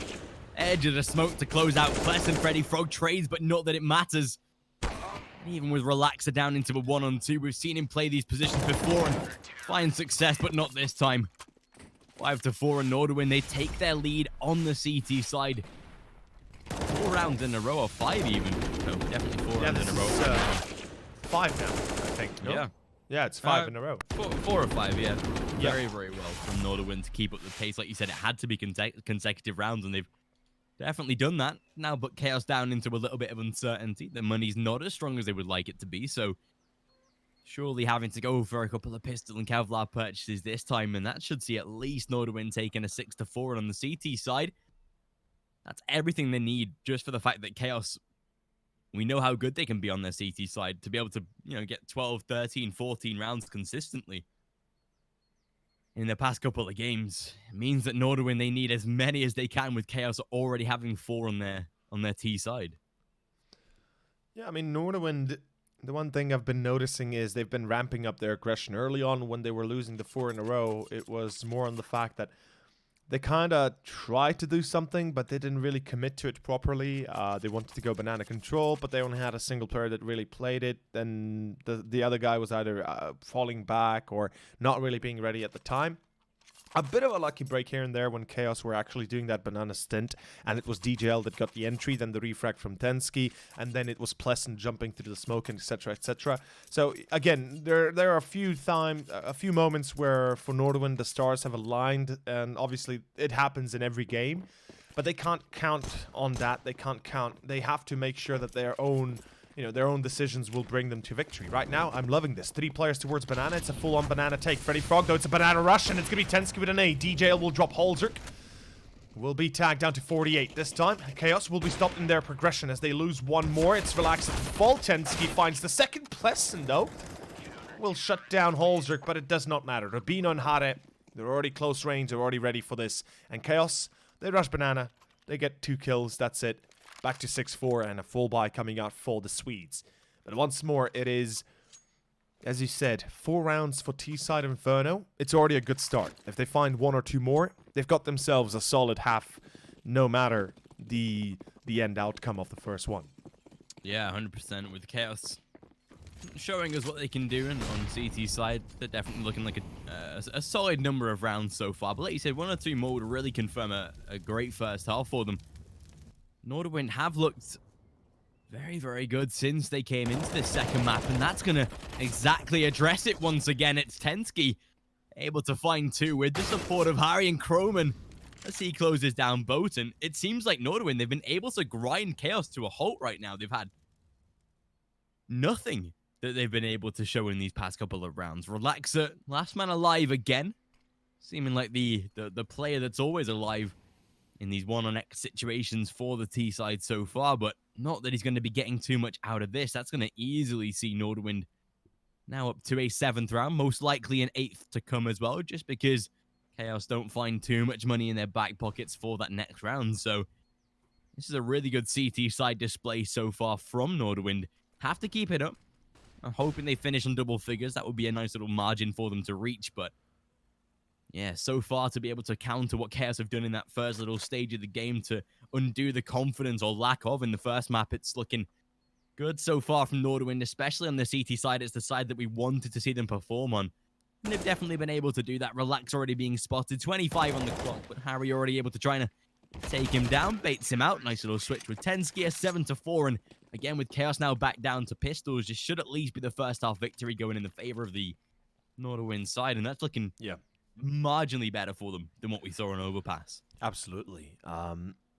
It's what Nordavind need, and I would say they need 11-4 here if they wish to say that this map can go their way. Yeah. But one thing I need to mention as well is the fact that Chaos, I've been kind of waiting for it, but they have yet to throw a Molotov once they take banana. Throw the molly towards Scar, throw the nade towards the cross, maybe have a Molotov onto cross, and then try to isolate the guy that's standing close to the wall or towards sandbags. But this time, Pistols and Kevlar rush towards A is going to work out, perhaps not. Rubino at Graveyard, Croman on balcony. And I love the fact Chaos fall back. The nade will do a little bit, tiny bit of damage, not really much to mention. In the end, the rifle will still reign supreme. Croman, a bit unsure of himself, a bit unprepared. He loses his rifle, but it's okay. 8-4, as you said, first half is theirs. And it's all eyes now on Chaos. They will be rebuying. They'll be having a chance to perhaps pick up this 5th round of theirs. Match pause, though. I presume a tactical one by either side in this case. Yeah, and like you said, I hope that Chaos can maybe put another round on the board. That would at least secure a decent end to the first half. Nordavind, though, as you mentioned, if they can get 11-4, if they can put double figures at least, that would be a very, very respectable end to that first half. And considering that Chaos can switch things around so quickly, when we get into that CT side, it almost sort of guarantees or has to guarantee that Nordavind make maximum rounds out of this and keep up that pace into the second. We could even see a quicker finish to this first map, or to the second map, if Nordavind can keep it up with how good that they've looked so far. But we know that Chaos, they're not a force to be reckoned with. And Nordavind, the one thing that we've realized is they do get a little comfortable. Like you You say when they're able to assert aggression like this, they maybe get a little overconfident in themselves. This time going to refrain from over-aggressing, though. Backing away toward top of mid and keeping the AWP alive. Pleasant down toward Banana this time. A smoke to be blocking them off, but Harry's looking to play close, and he wants to be the man that swings around first. Pleasant has to be careful. We know that he likes to get a little confident toward top of Banana, so has to just hold himself a little bit further. The rest of the side for Chaos, though, they're going to be focusing out toward the A site, so maybe a little bit of a fake coming out here from Pleasant.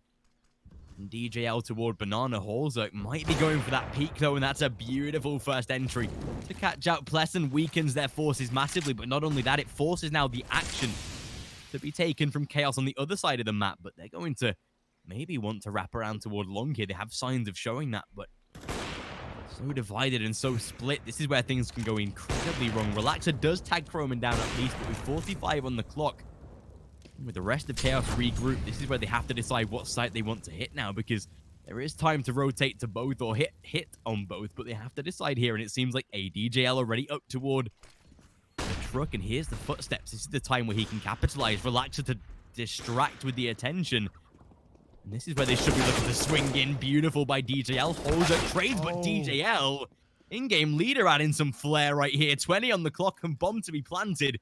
And that might just see the round confirmed. Boaten whiffs the spray. 2-on-2. This is still doable.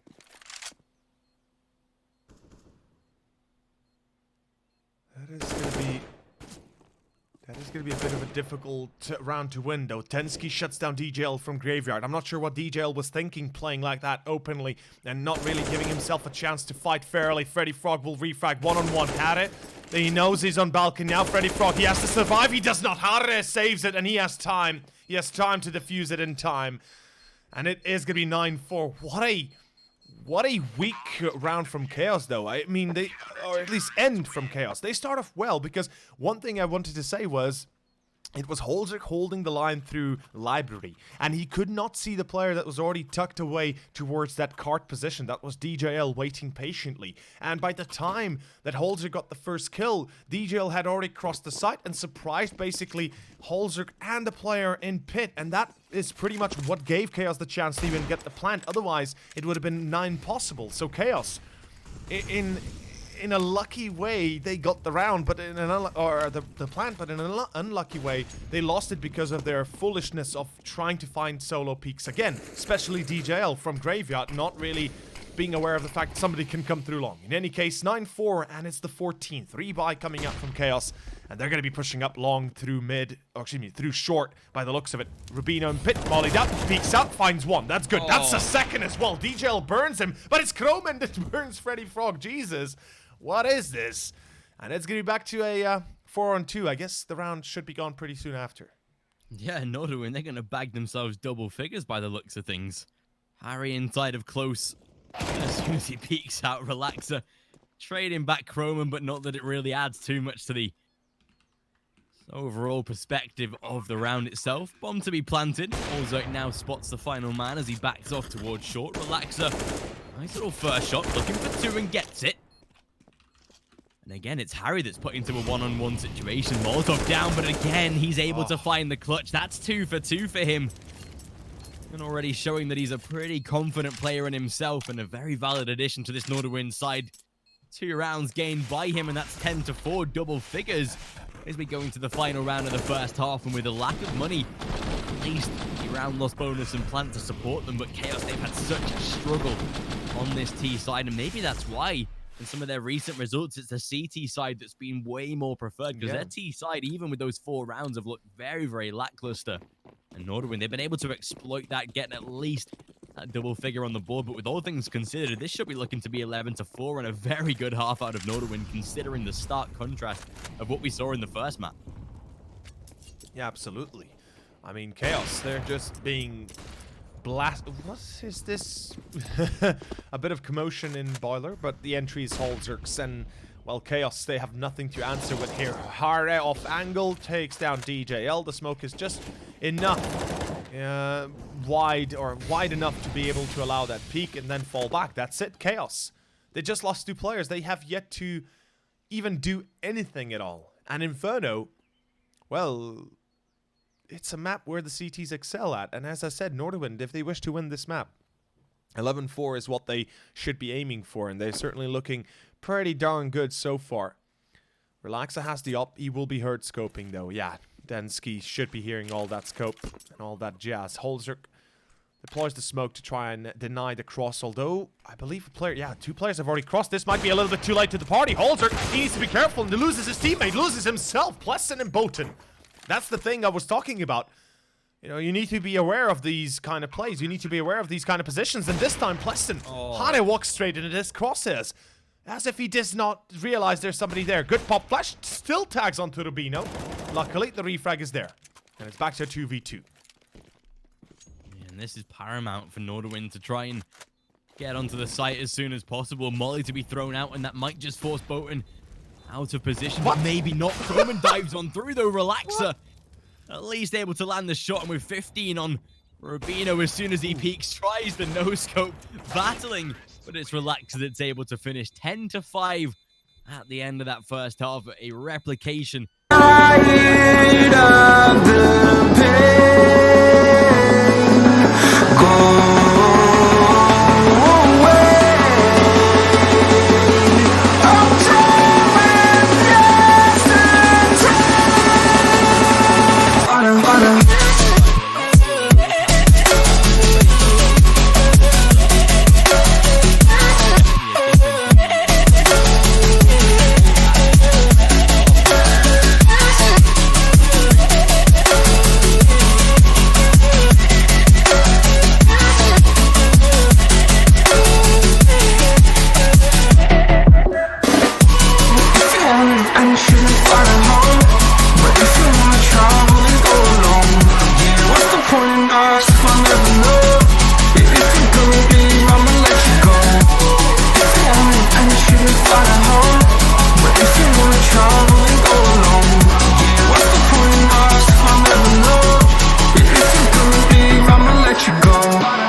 Welcome back. Second pistol is here, and so is Chaos on their CT side. A bit of a match pause by the looks of it.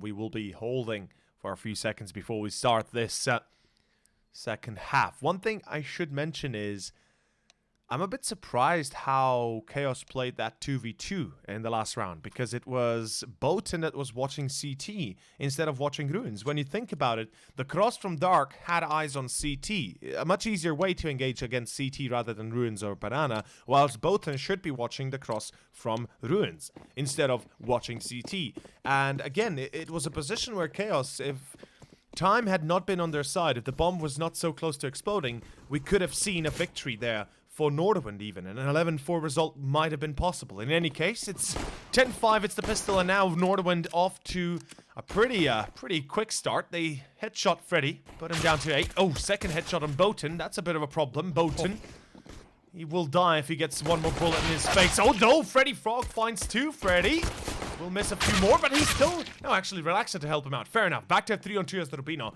is able to refrag and get onto site. Yeah, still the man disadvantage, but with Freddy Frog down to 8, you can almost guarantee that it's a simple trade. A single bullet is all that's needed to finish him off, but bomb to be planted at least. They have the grenades, the smoke to be used on DJL as well, so there's definitely a little bit of an artillery to come raining on through. All 3 players up towards short, though. This is interesting. Oh, wow. Plessen, as he takes down the first, the damage to be done by Tensky, takes out 2, and Freddy, with him being low, it's perfect. Nordavind, they'll take themselves the pistol, and that's 11-5. That is where they kickstart the T side. It was the round that they needed so desperately to make sure that Chaos could not start as well on their CT side. We know that they're not afraid to take 12, 13 rounds on a CT side, so Nordavind, they've already started to decline that heavily, making sure that Chaos are as weak as possible. With the buy in their favor and a force out of Chaos, this decides who stays in this game and who really has to battle hard, because if Nordavind win this, that's probably a 13-5 scoreline for the T side, and that's really starting to add a lot of pressure onto Chaos. Basically the same scenario as what we saw against Nordavind in that first map. It's just been replicated in Chaos. They're now on the receiving end. Yeah, one thing I mentioned on Overpass was that Chaos are not very fond of forcing too much, and that was true for Overpass, but for Inferno, because the map allows for the close-range fights and the pistols to be very effective, the SMGs as well, they will buy themselves the scouts, the pistols, the MP9s, the SMGs, whatever. And, you know, that's the difference in Chaos, and I kind of like this. We mentioned about how forces are not exactly the best of choices sometimes, but on Inferno, CT side, if you force up, if you get a little bit lucky, you might just be able to win the round. And Chaos, well, certainly they need to try and stop this progression from Nordavind. If they can, they will try to do everything they can, obviously. And I understand the force as well behind it, because they're going to rebuy on the 13th, as you mentioned. And even though that might look pretty grim, it's better than, you know, just going for double eco here and giving 2 free rounds to Nordavind as easy as it already was. Pleasant, though, out through the smoke. It's harder to shut down DJL, and, well, in the end, Nordavind is ready for any sort of incursion, any sort of style that Chaos might throw at them. A bit of a disappointing, anticlimactic ending to the round, but it's 12-5, and Chaos, yeah, it's a full eco next for them, whilst not really having much to show for. Hopefully they'll get themselves together by the time we arrive for the rifles. Yeah, and this is where it's going to start to really play on the minds of Chaos. If Nordavind are able to take a swift victory in the second half and close it out to a third map, that's where the mind games start to really come through. We know that Nordavind, when they do play in their series, it usually comes down to a final map in their games. You see a lot of their best of threes go to a third map, or even, you know, a very closely battled 2-0. We never really see a swift victory out of Nordavind. In their game against No Chance, it was 16-14 on Inferno, a closely battled game, and a 16-10 on Vertigo. And I mean, No Chance, I don't think they'd lost Vertigo before they played against Nordavind on that map. So, you know, a very good victory out of them. But again, with a 16-14 and overpass against Vega, they've had some very closely battled maps. Even against Tricked, where they took victory, it came down to that third and final map, which is Mirage. Exactly replica of what this series is going to finish on if we go to a third map.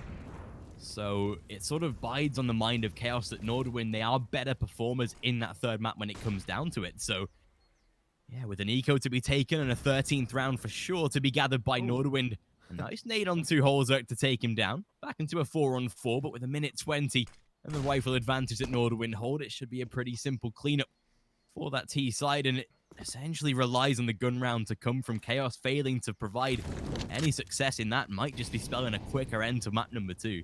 Yeah, one thing we haven't really been seeing much of in this map, or in this now second half, of course there's still some time to be seeing it, is the aggression of Chaos and subsequently the quality team play of Chaos. Once they get those rifles out, I definitely want to see banana control being exerted. I definitely want to see perhaps sometimes the second mid peak, perhaps some mid play. You know, change it out a little bit. Try to surprise Nordavind, but never do it twice in a row, or do it more than once or twice as a whole. Overall, though, Nordavind, as expected, 13-5. Chaos, the op should be coming up on Relaxa. Potentially. Actually, no. No, wait. Yeah, there should be enough for an AWP, but I'm not sure if he's going to have enough to buy any sort of utility afterwards. In any case, Chaos, it's a tough one ahead of them. It's a very tough amount of rounds coming ahead of them. But they're no strangers to comebacks, and they're no strangers to, you know, making a tough game an easy one. In any case, 13-5, and here comes the full buy, here comes the full commitment. Freddy Frog, does he drop an AWP to Relaxa? Surely he does. He has the Kevlar. Please do that. I'm waiting for the op. Come on. Fair enough. He buys the M4. Never mind then. Kinda losing my train there, but yeah. 13-5. Chaos. Last chance saloon, I guess we could say, for this map. And especially with the fact that Nordavind right now, if they do take away this round, essentially will be putting map point on the board in the next couple. Relax already being pressured. Freddy Frog to fall with that map 10 by Hari. And even with Relaxer able to trade, it's not going to amount to anything. Molotov was blocked and doesn't land in its required location. Beautiful spam by Bolton through the smoke to close out a trade. A little bit of luck on his side, but he'll take it. Back into a 3-on-3, and there is a rotate or a flank to come out from that middle position. Maybe try and surprise towards short. And that's exactly the motive that he'll look to take, although with the utility that Chaos have, I'd like to see them starting to use it. Exactly that Molotov to come, but Horzerk is quicker. And as Tensky takes out one, it's the Krieg that's utilized in this round, and it's DJL that's running for the hills. A 14-5, and with no money whatsoever in the hands of Chaos for the next. This is dangerously close to ending, and Nordavind, that should be a 15th round on the board. And might have to start considering map number 3. And the scary part is, the past couple of times where they've played Mirage in the series against both Tricked, Virtus Pro, they've lost both of them, and lost them pretty heavily as well. A 16-11 against VP, and I believe a 16-10 against Tricked. Yeah, 16-10. So they've, really had a lot of issues on this third and final map, which I think is definitely where it plays into the hands of Nordavind, where they've been able to finish series, yet Chaos haven't. Yeah, absolutely. I mean, Chaos seemingly running out of room or steam for this second map, excuse me, and I guess we come down to the fact that, map picks, again, going to be going exactly the opposite of what we'd expect. Being the map pick of Chaos and all, and them losing it already by quite a big margin. DJL, though, finds 2 in Banana, and for the first time in this map, Chaos have gotten themselves a pretty fair advantage to work with. And hopefully, perhaps, we can see more than just a single round like that. In any case, Nordavind, I'm happy to see them perform, at least. They're not giving themselves up that easily. They're not going to be falling prey to a 2-0 result that easily. And definitely have to point out the fact that this is the upper bracket semifinal. So even if one or the other team loses, they're not out of this tournament. They're not going to be completely gone. They'll still have a fair chance of moving forward and even going to the grand finals themselves. Relaxa finds the final nail in the coffin, though. Tensky's going to burn alive. He actually gets a frag out of this one. But that's pretty much it. That's 14-6, and Chaos seemingly not done just yet. Yeah, a little bit of fight back from them. Always nice to see a side that is so close to defeat, yet still battling to keep these rounds up. It's never over until that 16th round is confirmed, and this will see Chaos again back into that repurchase. AWP in the hands of Freddy Frog. Nordavind, of course, stacked up in the round themselves. Relaxer liking to see the aggression straight down towards middle. He's been able to outsmart, and that's beautiful. Harry, the first to fall. Tensky responds, and the same. Oh, the pump flash! Racket return, beautiful flash. And there's Pleasant to close out too. Might have just again secured themselves another round here on that Chaos side, and there exactly it is, 14-7. And Pleasant to confirm 3 kills. It now sees Nordavind again facing a little bit of economic difficulty. This is where Chaos, they can start to string some rounds together now, with the fact that Nordavind have to take their pistol eco. At least going to be for sure a 14-8, and we'll see what they can build off with that. Chaos might not be down and out just yet. There's definitely room for a comeback, considering Nordavind yet to put a 15s on the board and at least confirm that overtime security. Yeah, that's true. I mean, we can't count them out until it's done, right? We can't say it's done until it's 16, but oh my god. What is, again, Relaxa, what are you doing alone on mid? Where is the support from short? Where is the support from long? Where is whoever needs to be next to you when you play mid control? You need a mirror on mid. Now instead you lose the AWP. It's a 5-on-4 all of a sudden in Nordavind. I think it's fair to say that even without Kevlars, even without much of anything, Tensky has an AK. There's the op now being switched out. Oh boy, I think we could be seeing a victory for Nordavind. I'm not joking here. The EJL, if he's unable to stop this early on, if he's unable to at least delay it early on, I think Chaos might be singing their last rites. Pleasant in CT, he's going straight through ruins, realizes there's no point in peeking, there's no point in challenging. And now Horzerk. He's the one that's going to be peeking first, of course. The op in his hands, as always. Very accurate, very deadly and Pleasant. The timing is his this time. 4 players pour through. Luckily, the defense is ready. And so is the whole. 14-8. And a close round. Relax, I'm not sure what he's doing, though. I really am not. Why he is playing alone on mid. And the one thing I would consistently say is, when you play mid, you have to have a mirror on mid itself. You have to have one guy on short, one guy on long. And basically, you're playing mirror by pushing or falling back together. You never stay alone in that kind of position. You always have a support with you, because you can't hold this kind of corner single-handedly. A single smoke locks you out, then what you do? Well, you can only fall back. In any case, it's the fall by Nordavind. Let's see if they can make this one work, if they can perhaps lock out this round and get themselves up to map point. Yeah, and this time it's going to be more of an A-side control. They're looking to take Relaxer the first to fall. Freddy Frog at least able to trade, but didn't react to the push of Harry coming through. Botan able to return one in their favor, looking for more and finds it. Doesn't expect the final man through apartments, however, and that will see Harry again able to put another trade on the board. As DJL is contested on the back of this bomb site. There's Rubino. Beautiful shot. Pleasant low and finish. 15-8, and Nordavind, as you said, they've now locked it out. Able to put that final sort of nail, or get to the nail in the coffin, that 15th. So close, and with the rebuy having to come out of this Chaos side, they have very little to work with. Mistakes were made. The scary part is this probably is going to see the end of the map itself, unfortunately. It's so stacked in the favor of Nordavind now, just by winning that one extra round. AWP in the hands of Relaxer, a couple of FAMASs and a rifle, but realistically, they've been whitewashed on this map, much like Nordavind were on their own pick. It's been exactly replica. Chroman to find a first, and with DJL low, it sparks a very saddening end for Chaos in this map. And there's Chroman closing out the boost. DJL just wanted that AWP there. Didn't even want his teammate get the AWP in his hands. And yeah, unfortunately, it looks like 16 on the board for Nordavind, and this is map 3 to come. Almost 99% of the time, this is map 3. Of course, again, Chaos, they're kind of just making random plays almost. Running down banana, not really having much of a game plan in that kind of sense of terms. What I'm trying to say here is, when you know you're this close to losing and you have your last stand, your last buy, you should be focusing on rather just having crossfires, having support, having everybody work together to try and win, instead of going for the hero plays. The hero plays come later, not sooner. And right now, well, goodbye Freddy Frog, and Botan refrags for one, but oh, Botan, okay, Botan finds two. Botan back to a one-on-one. This is not yet the end. It's Holzrick and Botan. 20 seconds, not enough time to run to B.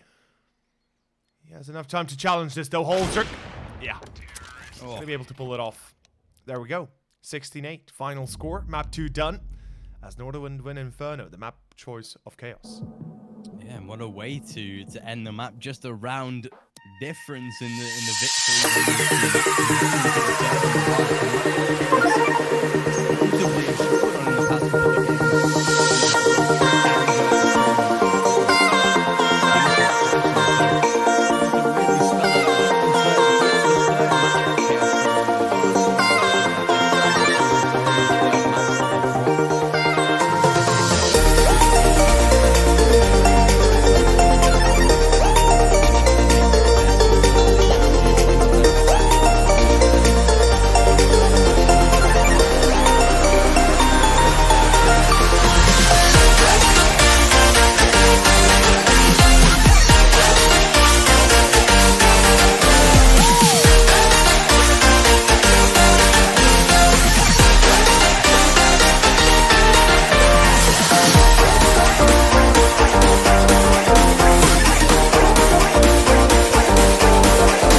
other strangers. Believe me when I say, loving me is loving danger. Your heart is bound to break. I walk alone in the night, meet the pale moon. Loving's for the fools. Baby, beware of my body. I'm alone, I'm alone, I'm a lone wolf. I'm a lone wolf. I'm a lone wolf. I'm a lone wolf. I'm a lone wolf. I'm a lone wolf. I'm a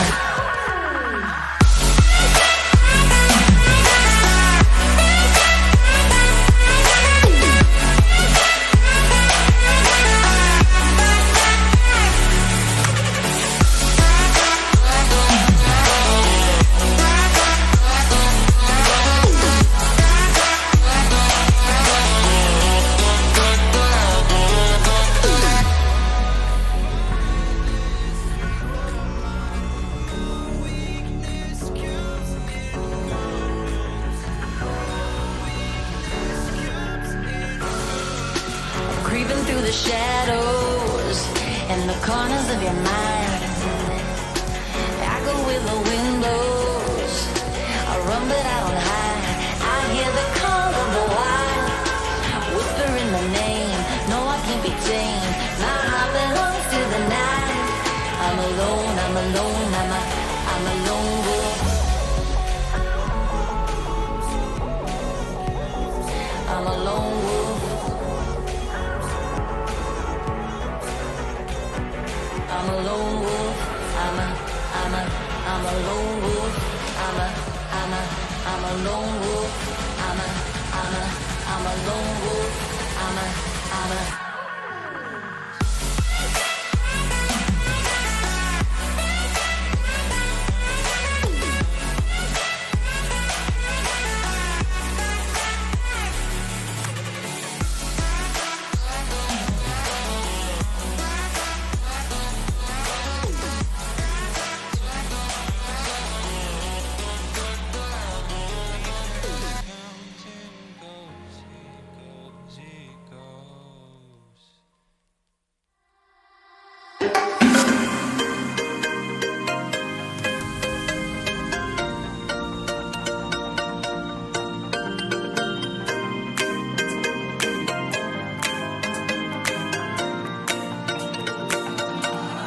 I need an angel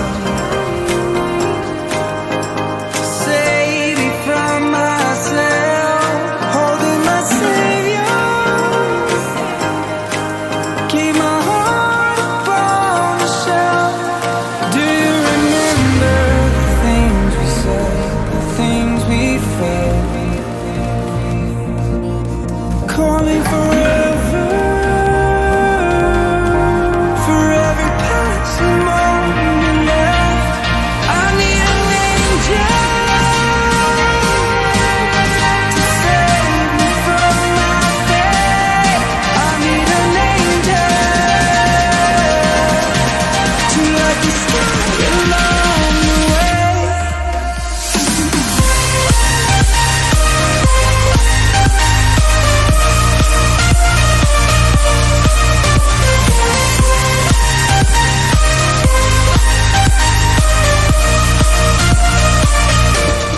I need an angel,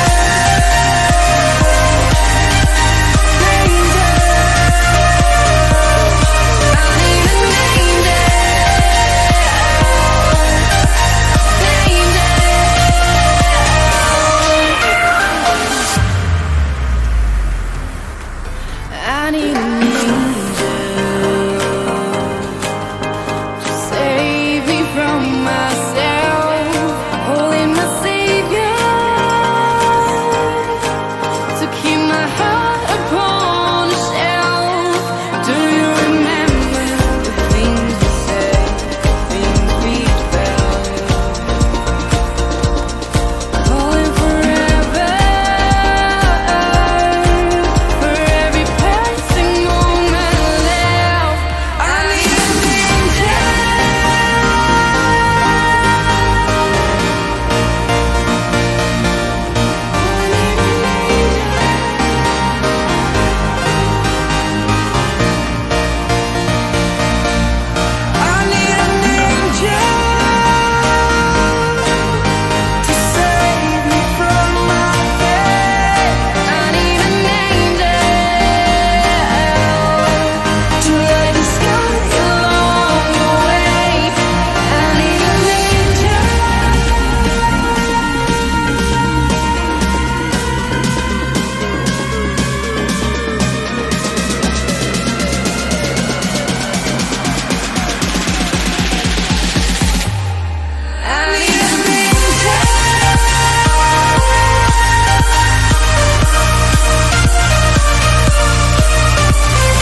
myself to come alive. It all makes sense now, now that the lights out. It's a different world to me, it makes me feel down. Wait until the storm comes down, until sleep comes and makes it alright. Waiting for the morning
Welcome back. It's map number 3 about to get underway. Nordavind versus Chaos. Both of them surprising us in respective maps of Overpass and Inferno. Nordavind, of course, picking and losing in Overpass. And exactly the same for Chaos. Brings us to that third map in the series. A map that, statistically, in the past couple of weeks, should definitely favor Nordavind, but with how close these two sides have been, could really go either way in the final map of the series.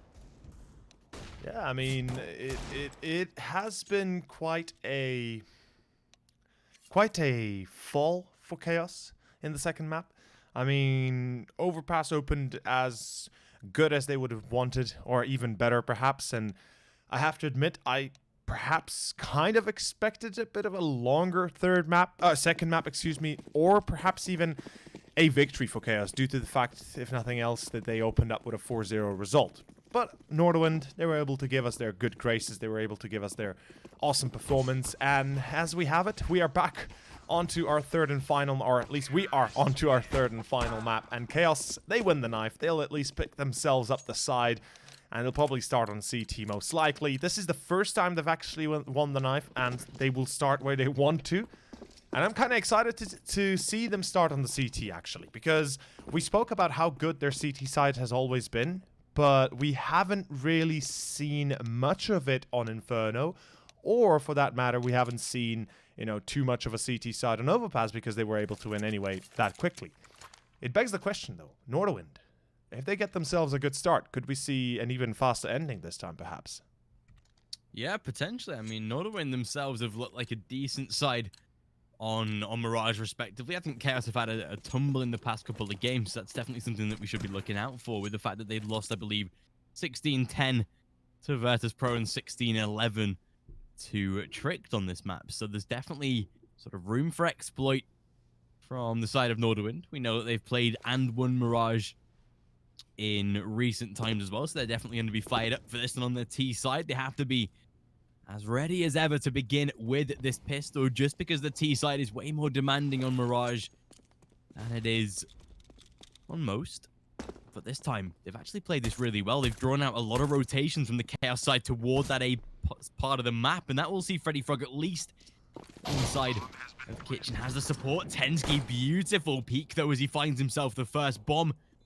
He's already planted. Pleasant to return and back into a 4-on-4 from the flanks, but Nordavind, they've set up their after plant pretty well. Croman contested. Tensky finds two, but the trade's returned. Holzerk denies one. A beautiful shot by Tensky, and what a pistol to open up from Nordavind.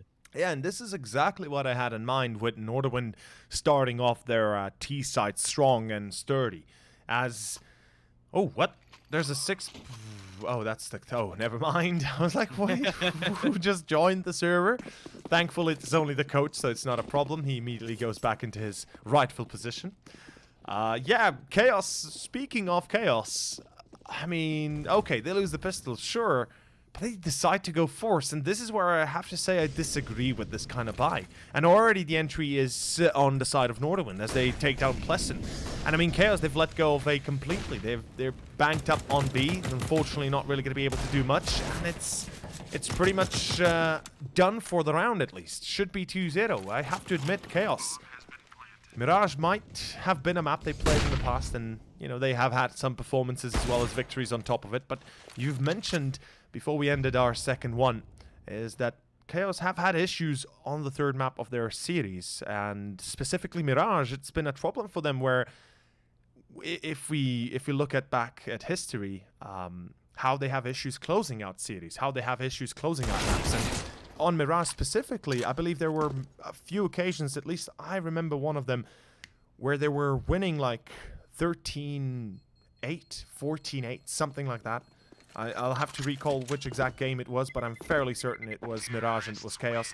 And they lost it 16-14 in the end due to the comeback being enabled by the opponents. In either case, they did not shut it down, and there were occasions where they played overtime with a bigger advantage than that, and they still lost it in the end. So yeah, Chaos, I hope to see something change. Otherwise, I mean, Nordavind waking the beast once more again and just, you know, feeding it consistently.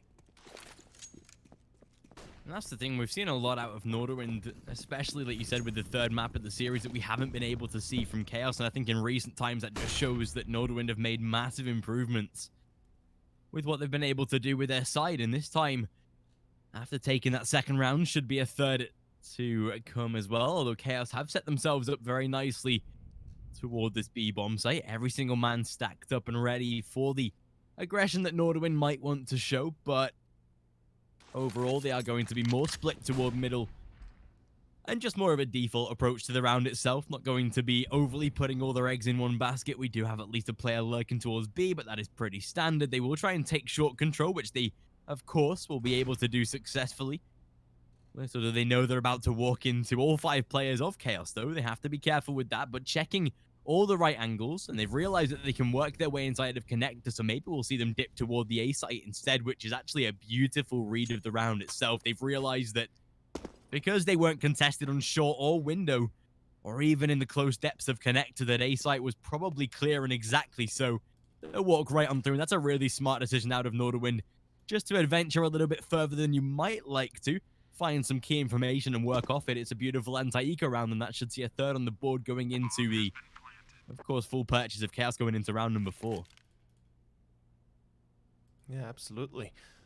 I mean, the good thing for Chaos, as you said, is, well, they have a little bit of utility already to work with. They've got the Kevlars they can easily salvage and, you know, keep $1,000 in their bank because of it. That's a pretty big amount if you consider the fact they have a little bit of utility to go with it as well. There should be perhaps even an AWP coming out for Relax, and look at Rubino, he's on the hunt right now. There's one player spotted, that's Botan. Unfortunately, he will be paying the price of going in solo and having no real support alongside him. Hare? He wants that kill, he wants that economy, but unfortunately he's only gonna feed Chaos. So yeah, there goes the up, there goes the full buy. The 3 Kevlars survive. That's a lot of utility that's gonna be coming out on Chaos, and this could have been a bit of a different scenario for Nordavind if they had been able to snug out this resistance. But unfortunately now, they face off pretty much the best buy Chaos can muster in any scenario they're in. Besides DJL having only 2 nades, everybody else is pretty much fairly equipped to the bone. And well, Pleasant, he's got the AUG on A side. He's alone, supported by both him through Connector and Jungle through Relaxa. It's an A play. Oh, Nordavind. This is a fast play towards A. Let's see if it succeeds. This is a round that Chaos they'll be looking to try and hold on to. Relaxer and Boat, and that's beautiful. The A site not allowed to be entered as easily as Nordavind would like it to be. Although as they trade back a first kill at least, it's going to be very, very difficult to be able to find any control on the site just for now, because they do have Freddy Frog once again lurking inside of this deep CT position. But the smokes are perfect enough to actually force Chaos to play a little more passively.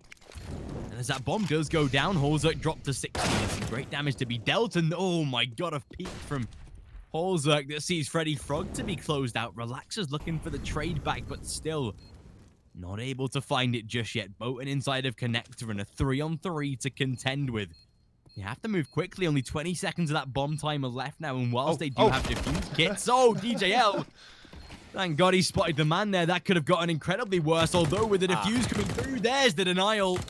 And as Tensky finds one more, the round is done in itself. A 4-0. And Nordavind, they'll just keep up the pressure of how good this Mirage is starting to be for them. Side clean so far. This time Chaos might be able to force a purchase. They will.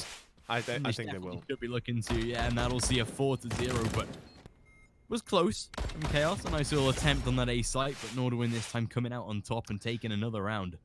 Well, I guess I was wrong. They will not force the site to go for an eco. They Okay, could have. fair enough. They could have had. Yeah, they could have had 3 rifles. They could have perhaps a scout or an SMG on DJL, and Relaxa had the op already to start with. But yeah, they'll bank it rather, and you know, we can't mistake this as a poor choice. This is actually a tactical choice. They'll have full buy next round. They know they need utility to work with. But Chaos, they will let Nordavind slip to 5-0, and that becomes an issue. And right now, DJL opens one up. That's a good start at least, but unfortunately, A site's lost, and so is DJL and Palace. And I mean, as I was saying, 5-0. This presents a bit of a tilting point, if you will. And I'm not saying mentally speaking, but you know, in the game in general, when you reach a certain result, it will start to become a big issue. At 5-0, Nordavind will be stepping across that boundary of just a simple early start you had a good luck start with, and then starting to translate into a pretty big roll that could end up being 7, 8, 9, 10-0, maybe more. You know, that's something that's always open in CS that you should be considering. And Chaos, unless they're able to stop it next round when they pick up those rifles, I could see Nordavind easily take this first half, not just with a 6-7-0 result, but perhaps even more. Yeah, definitely, and that's the one thing that Chaos have to try and combat on that CT side. They've not been able to. Again, it's much like the scenario of Nordavind on their CT side with how good that Chaos begun. It's the exact same sort of similar position. They're not going to be showing us all too much on the CT side as of yet, and it comes down to a gun round that will decide whether or not they stay in this first half or not. And this time I'm liking the fact they've changed things up a little bit. We'll put Relaxer very quickly in towards top of window. DJL to aggress up toward middle as well, but it seems like Holzerk, he is prepared and ready for it. Knows that Chaos like to show a little bit of CT side aggression and wanting to try and manage that as effectively as possible. But Nordavind this time, it seems like the B bomb site wants to be maybe their port of call.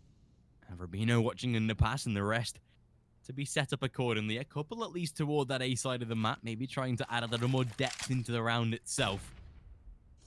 But overall, the passiveness of Nordavind, surprised it hasn't been matched by the aggro from Chaos just yet. We know they want to try and get info early and try and source out the players before they have a chance to complete their execution. But a minute on the clock just gone. With a lot of info to be gained by Chaos as Nordavind venture toward middle. This is now where we see whether or not they can handle it. DJL sat close connect, has no support from short with a single man toward the B bomb site. Maybe would have liked a second player on short to be picking the info up a little bit quickly, but either way, booster coming inside of window. Croman prepared for it. Nice first interaction. Good 1-for-1 trade. And as Botan takes down one more, that really makes the advantage go in Chaos's favor. Croman on the other side of the smoke has to be careful. And time is ticking for Nordavind to make a move in this round. That was a vital duel right there. As you said, with time ticking, time is of the essence right now. Botan unable to stop the second. Luckily, it's still a 2v2 for Nordavind, but it's 12 seconds now, and it's all eyes on Relaxa. He's going to be the one trying to deny the bomb plant. Can he succeed? Shoots. No, doesn't shoot. Misses this. Oh, finally, he's able to correct. He's able to readjust, and it's back to a 1-on-2, and Croman still gets the kill on Relaxa, but unfortunately for him, Freddy Frog will, in the end, come out on top. And that's pretty much going to be the first one for Chaos. What a close round, and it's a vital victory. We've been speaking, we've been hyping it up consistently, and indeed, finally Chaos come through, even though, albeit with a single player surviving, they're able to come out on top, they're able to salvage this. And Relaxa here, he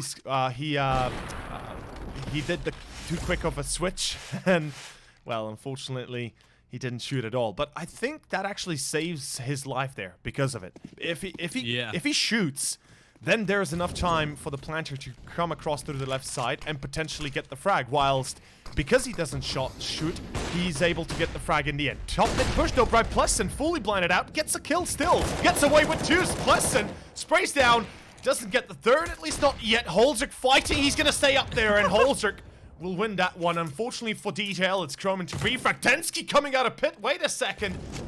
And Chaos, even with the early entry, all of a sudden it's back to a 2v2. But again, a close round. Oh, bro, look at his positioning though, as he's able to take out the first. They know exactly where that bomb planter is approaching from now. Holzerk, does he take the risk? Does he try and aggress through the smoke? Oh, it's not going to work out. Freddy Frog positioned and ready for it. And a nice second round for Chaos. They put two consecutive on the board. A nice little aggressive push by Plesson. You could see fully blinding that first one. A little bit of a battle with him and Holzerk.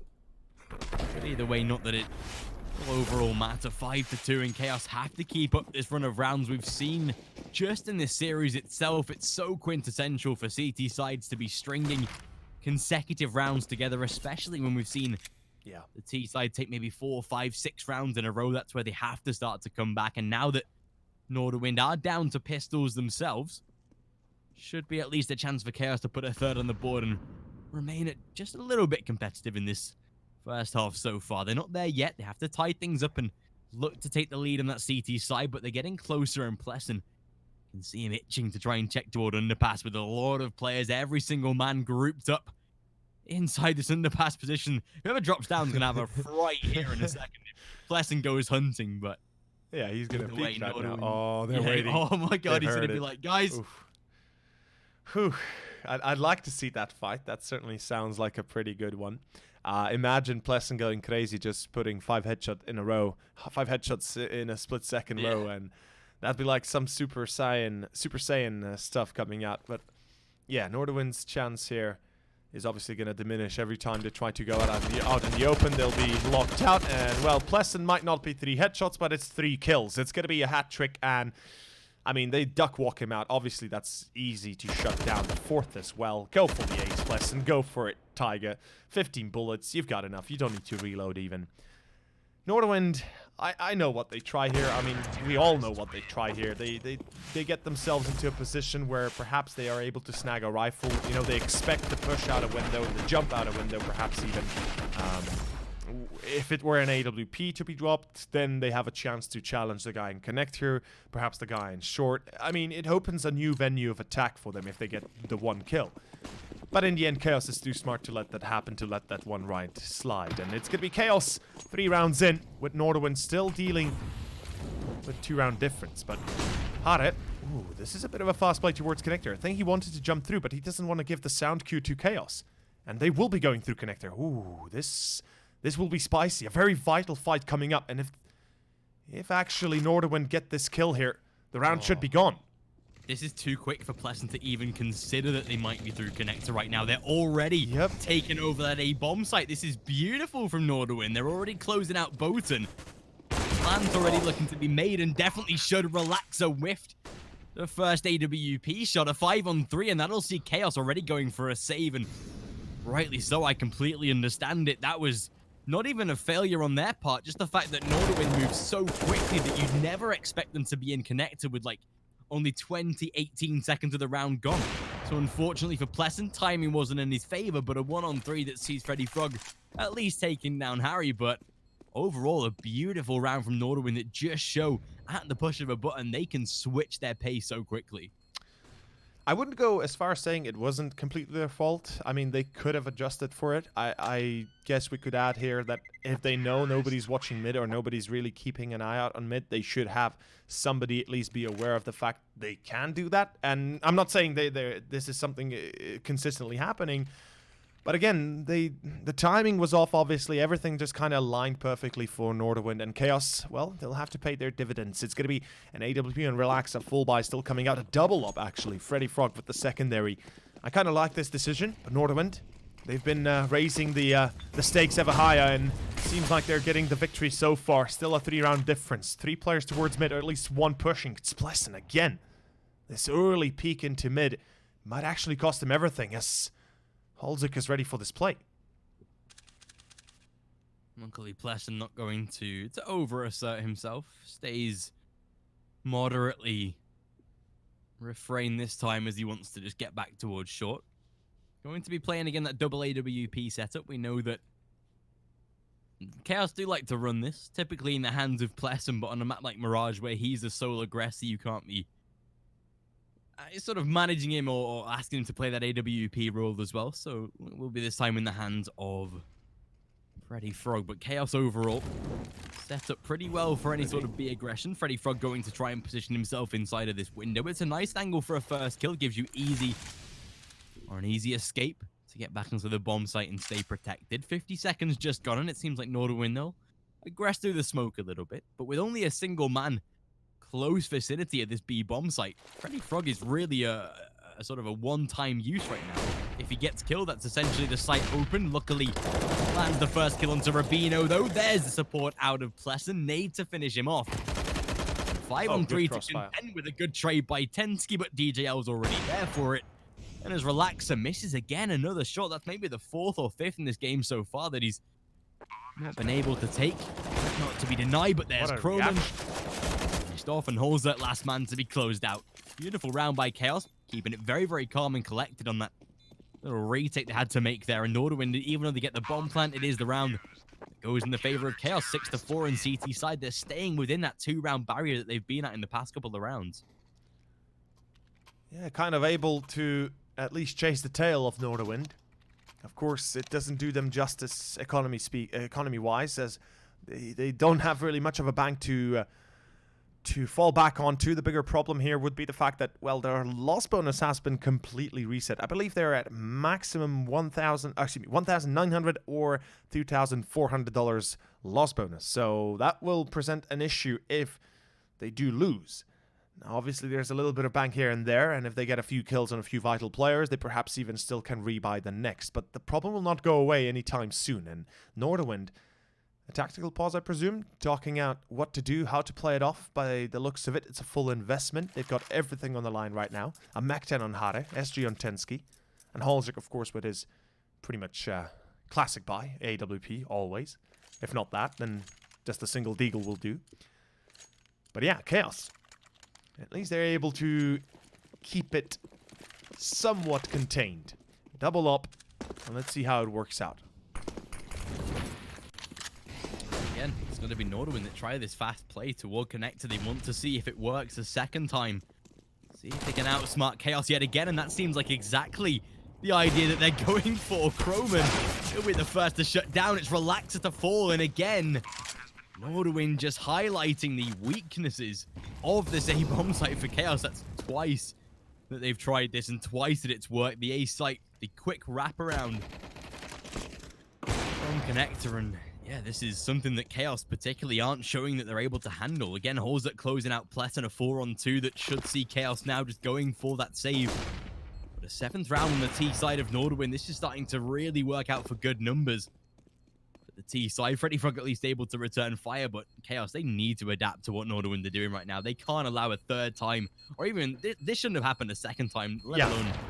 Well, the first time we can kind of, forgive, but the second time, that's when you can start asking yourselves, is this something we'll consistently be seeing in this kind of position? Because Nordavind, they've just confirmed to themselves, okay guys, if we play a little bit unpredictably, we can get easy rounds. This is now 2 rounds they've got in the same manner, and let's see if they try something else. They perhaps go fast B, they perhaps go fast A.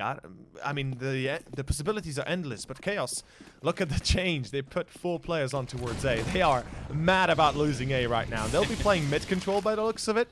But again, Nordavind, they have a different plan in mind. It's a bit of an anti-eco. It's a bit of a... Well, it's not an anti-eco. It's a bit of a slow default with minimum map control that you exert over time. Minute 30 seconds and mid control coming up pretty soon. But it's Rubino that finds an entry. There we go. And Nordavind find themselves the first one. And their style plays off well. Or at least their decision to go slowly to allow a single player to perhaps search for the kill. And they succeed with it. Rubino 3 HP might be low, but he can, if nothing else, switch out the op with Holzer. Oh, Harre! Oh, that flash, that work is beautiful to see. And Nordavind, well, there you have it. There's the double entry. And that's pretty much the round gone. Chaos, we mentioned their money previously. They have none left. And that's a full eco next for them. Yeah, this is perfect from Nordavind. When we came into T-Side Mirage, we're like, okay, how well they're going to perform, but they are showing pure class right now against this Chaos side, and like you say, with the fact that there's no money going into this next round, surely a 9-4 is definitely on the cards, and with the way that this third map is going, as of right now, we might even see a similar scoreline replicated as to what we saw in Inferno, but it's Nordavind on the T side that has really come out to impress. We see the T side is one of the harder to manage. But it seems like Nordavind, they've done it so effortlessly. Even, you know, their in-game leader, Rubino, fragging pretty well. A beautiful, you know, just display overall from Nordavind. And, yeah, again, it's sort of highlighting that Chaos definitely aren't a third map team. They can put a lot of energy into that first and second map, but once they sort of get defeated, once they feel a little bit of hardship, it's this third map that they struggle with so much. And, again, it's just highlighted by Nordavind. They're still full of energy. Even after that defeat in the first map, they bounce back for the second, and you can see the momentum. It's carried over in the third. Maybe if Chaos would have lost the first, won the second, we might see something of the similar in this third map with their energy. But yeah, right now it's all Nordavind in and out of the server up to now. Chaos, full eco. Nordavind, whilst they're winning, I'm kind of asking myself, Chaos, what is the problem right now? Because one of the bigger issues I'm noticing, at least, is whenever they lose a position, they don't make it up on the other side of the map. So, for example, they know they lost mid, they know they lost an entry on mid, instead of trying to retake mid, instead of trying to fight for mid again, with already a man down, and, you know, not exactly being sure how many players are there, why wouldn't you try to perhaps push B apps? Why wouldn't you try to perhaps push A pit or A palace? Try and get a bit of a different angle to work with. I mean, Chaos, they're not really responding too well to the aggression at all, and it's not just the defense that's lacking, but it's the equally so the response from the rest of the team. So yeah, 8-4 as Tensky will find 2 kills. Nordavind, this is 9-4, and it's looking very much convincing out of Nordavind for the first half at least. And especially on a T side to make this sort of scoreline, I think it just shows how good that Nordavind are going to be in this second or in this third map. And if they can finish with double figures, which is definitely most likely, Pleasant hearing the knives coming out from Rubino. He's a little bit stranded and wayward bound, but at least it's an AK they can try and retrieve, although Pleasant does hear the landing of Harry. Maybe would have liked to see him just stick back in the top of the fence that he was looking at. I mean, not that it matters anyway. They take away the rifle. 9-4. Double figures on the horizon for this Nordavind side. It's last chance saloon for Chaos right now. Lose this. And again, they probably give up an 11-4. We've seen 10-5 at every half in these series so far with Overpass and Inferno. So maybe we can see that again. Who knows as we come into these close rounds. But even so, it's looking mighty good for Nordavind so far. Very good damage done by DJL through that smoke, but Pleasant has to be careful. Holzerk on the other side of that smoke, and it's Harry that opened. Gifted the opportunities by Chaos. They are so lackluster right now in Nordavind. They're just going to keep exploiting that all day long. Yeah, no, I love the I mean, I love the decision out of Nordavind. They're not complicating matters. They're not, you know, they're not trying something new or something that would be very intricate and hard to read, etc. They're just going for straight up fights. They're helping each other. They're focusing on certain positions, and they're getting the most out of it. And that's the problem. Freddy Frog, last man standing, 1-on-2. Nordavind could actually lose this. Oh, yep, they will lose this. Freddy Frog, back to a 1-on-1. I think this is actually doable for Croman. The last man standing. He's been very quiet, even in the victory crawl for Nordavind, as well as basically in most of the maps. He's been pretty shunned out by the light. But it's a 1-on-1 that he still has to, or I guess you could say can win, and not necessarily needs to win, because the lead is as good as it gets. Although Freddy Frog, oof, the pressure right now on him. This is it. Ah, well. Yeah, I guess that's how it goes. As soon as he made the noise, it was like, yeah, okay. Fair maybe enough, maybe should have gone under stairs rather than over it. But obviously, it's the risk you have to take. 10-4 double figures secured by Nordavind, and now what is a very, very empty final round for Chaos. They do have some MP9s and some FAMASs to work with, but it's definitely nothing of the sorts that you would want to be going into a final round of the first half with. So realistically, should be seeing an 11-4. Beautiful damage done onto Rubino. DJL might be wanting to regress here, and with Blessing toward ramp as well, this might be perfect, but the flash is good, at least able to deal some damage, make some impact, finds himself an initial kill. Flashbang doesn't work out and actually forces him to distract himself. It's Harry that closes the kill, and Relaxer does at least return one onto Tensky. Back into a 3-on-3. Freddy being tagged down to just below half. And as that bomb is planted, Freddy to return the fire onto Harry.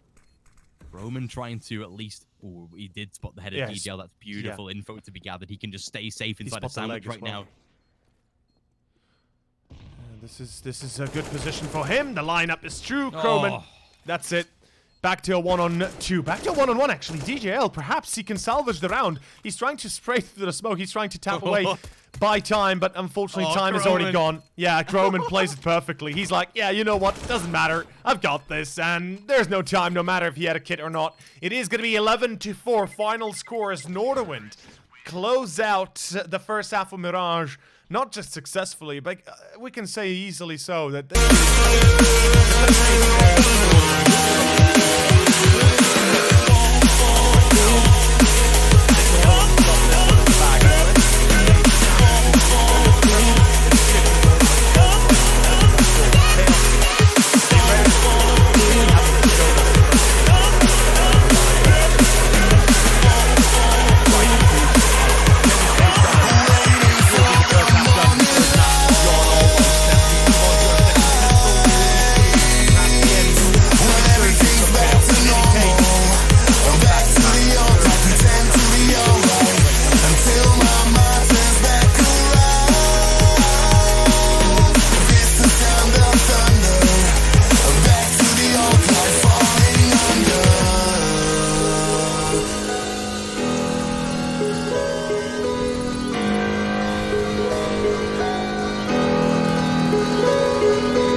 Made for live betting.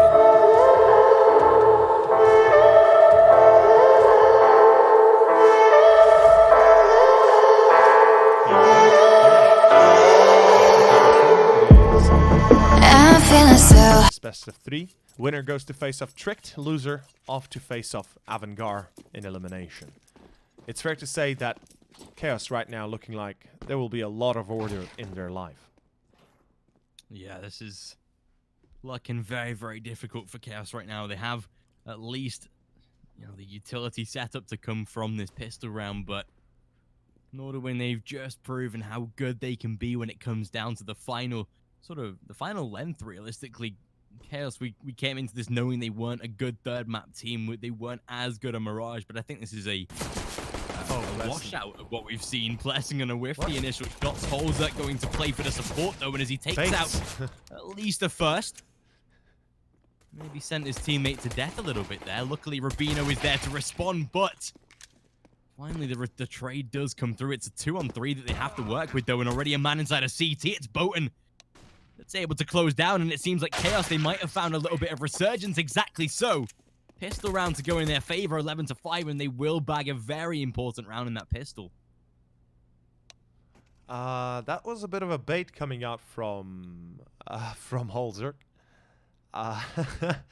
He was in a position where he should have been checking the angle towards connector, and as soon as his teammate, it was who was in no, it was either Hara or it was Rubino in connector that died early on the first Hara, engagement. I think, yeah, Hara, and Holzerk should have helped him. As soon as the engagement came through, Holzerk should have been the one to assist his teammate through window. They needed that cross. He needed to help him, and instead he let him die, and then he died himself.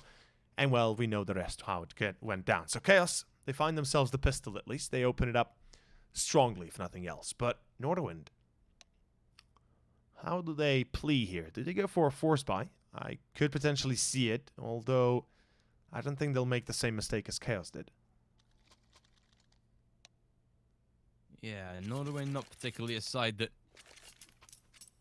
want to go out on a whim here and take a... Okay, fair enough. They will go for a force buy.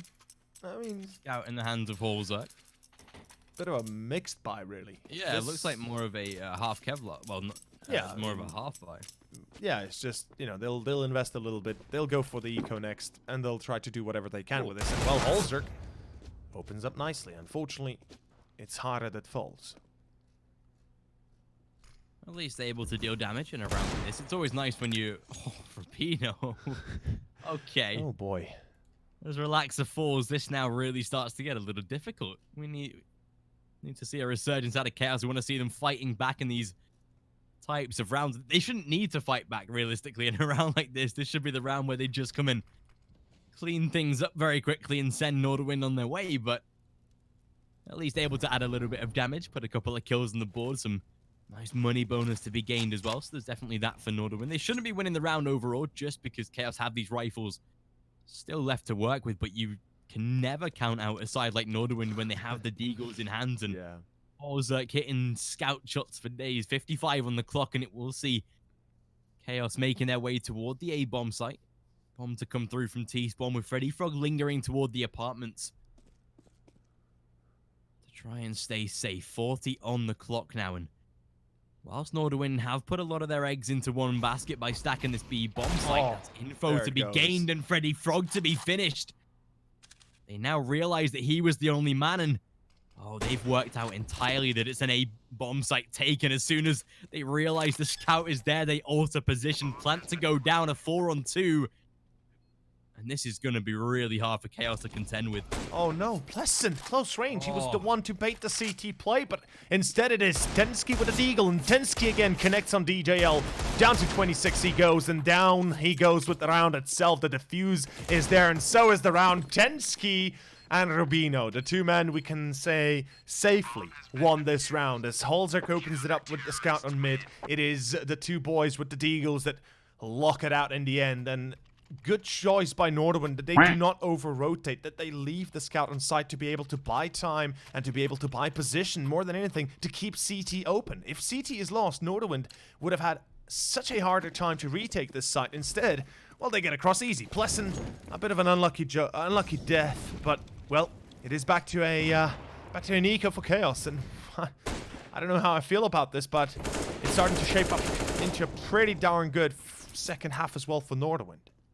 Yeah, this is getting terrifyingly dangerous for Chaos right now. And a 5-on-3, sorry, 5-on-2 to contend with. Shouldn't be getting too much out of this. That's going to be a 13-5 in the favor of Nordavind. And coming into that first gun round for Chaos, it's their first, but scarily it could be their last.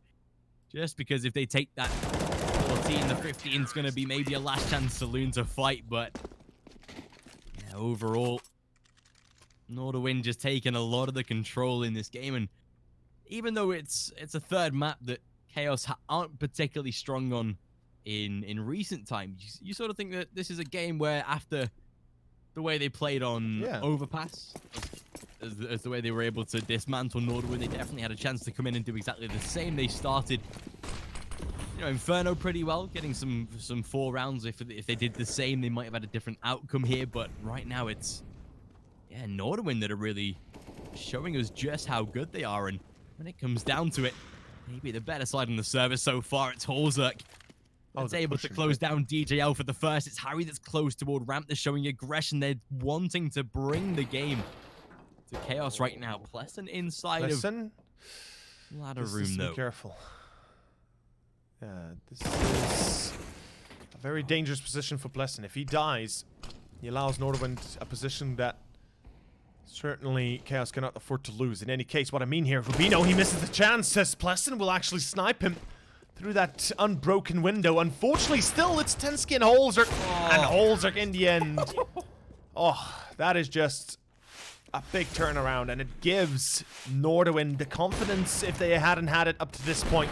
And not just that, it gives them pretty much the series point, as the money is out for Chaos, and it's a force buy. Well, there you have it, folks. Kieran, this should be 16-5 from this point forward, unless somehow, you know, Nordavind literally throw themselves at the Mech 10s. I'm not seeing Chaos winning, unfortunately, anymore. Yeah, unfortunately not me neither. It seems like Nordavind, they're just too far gone right now to be able to slow down, and it's a beautiful display so far in this third map. A nice little opening, actually. DJL to do some damage. Botan the same. Nordavind maybe not able to contend with the pace so far that Chaos have brought to this round. And as soon as we, as soon as we call it, of course it goes exactly the opposite direction. Freddy Frog, at least the first man to fall, but no adjustment to be made. Harry does return fire, at least finds 2. If he takes down the third, the final man is coming around from the flanks, and oh my gosh! Come on. Never mind. Come on. We thought we jinxed it, but actually we were just teasing you guys. We knew all along, like, oh yeah, you know, yeah. Come on, We got guys. the script. We got the script here. It says a 5-on-2 will be lost. So, yeah, guys. Unfortunately.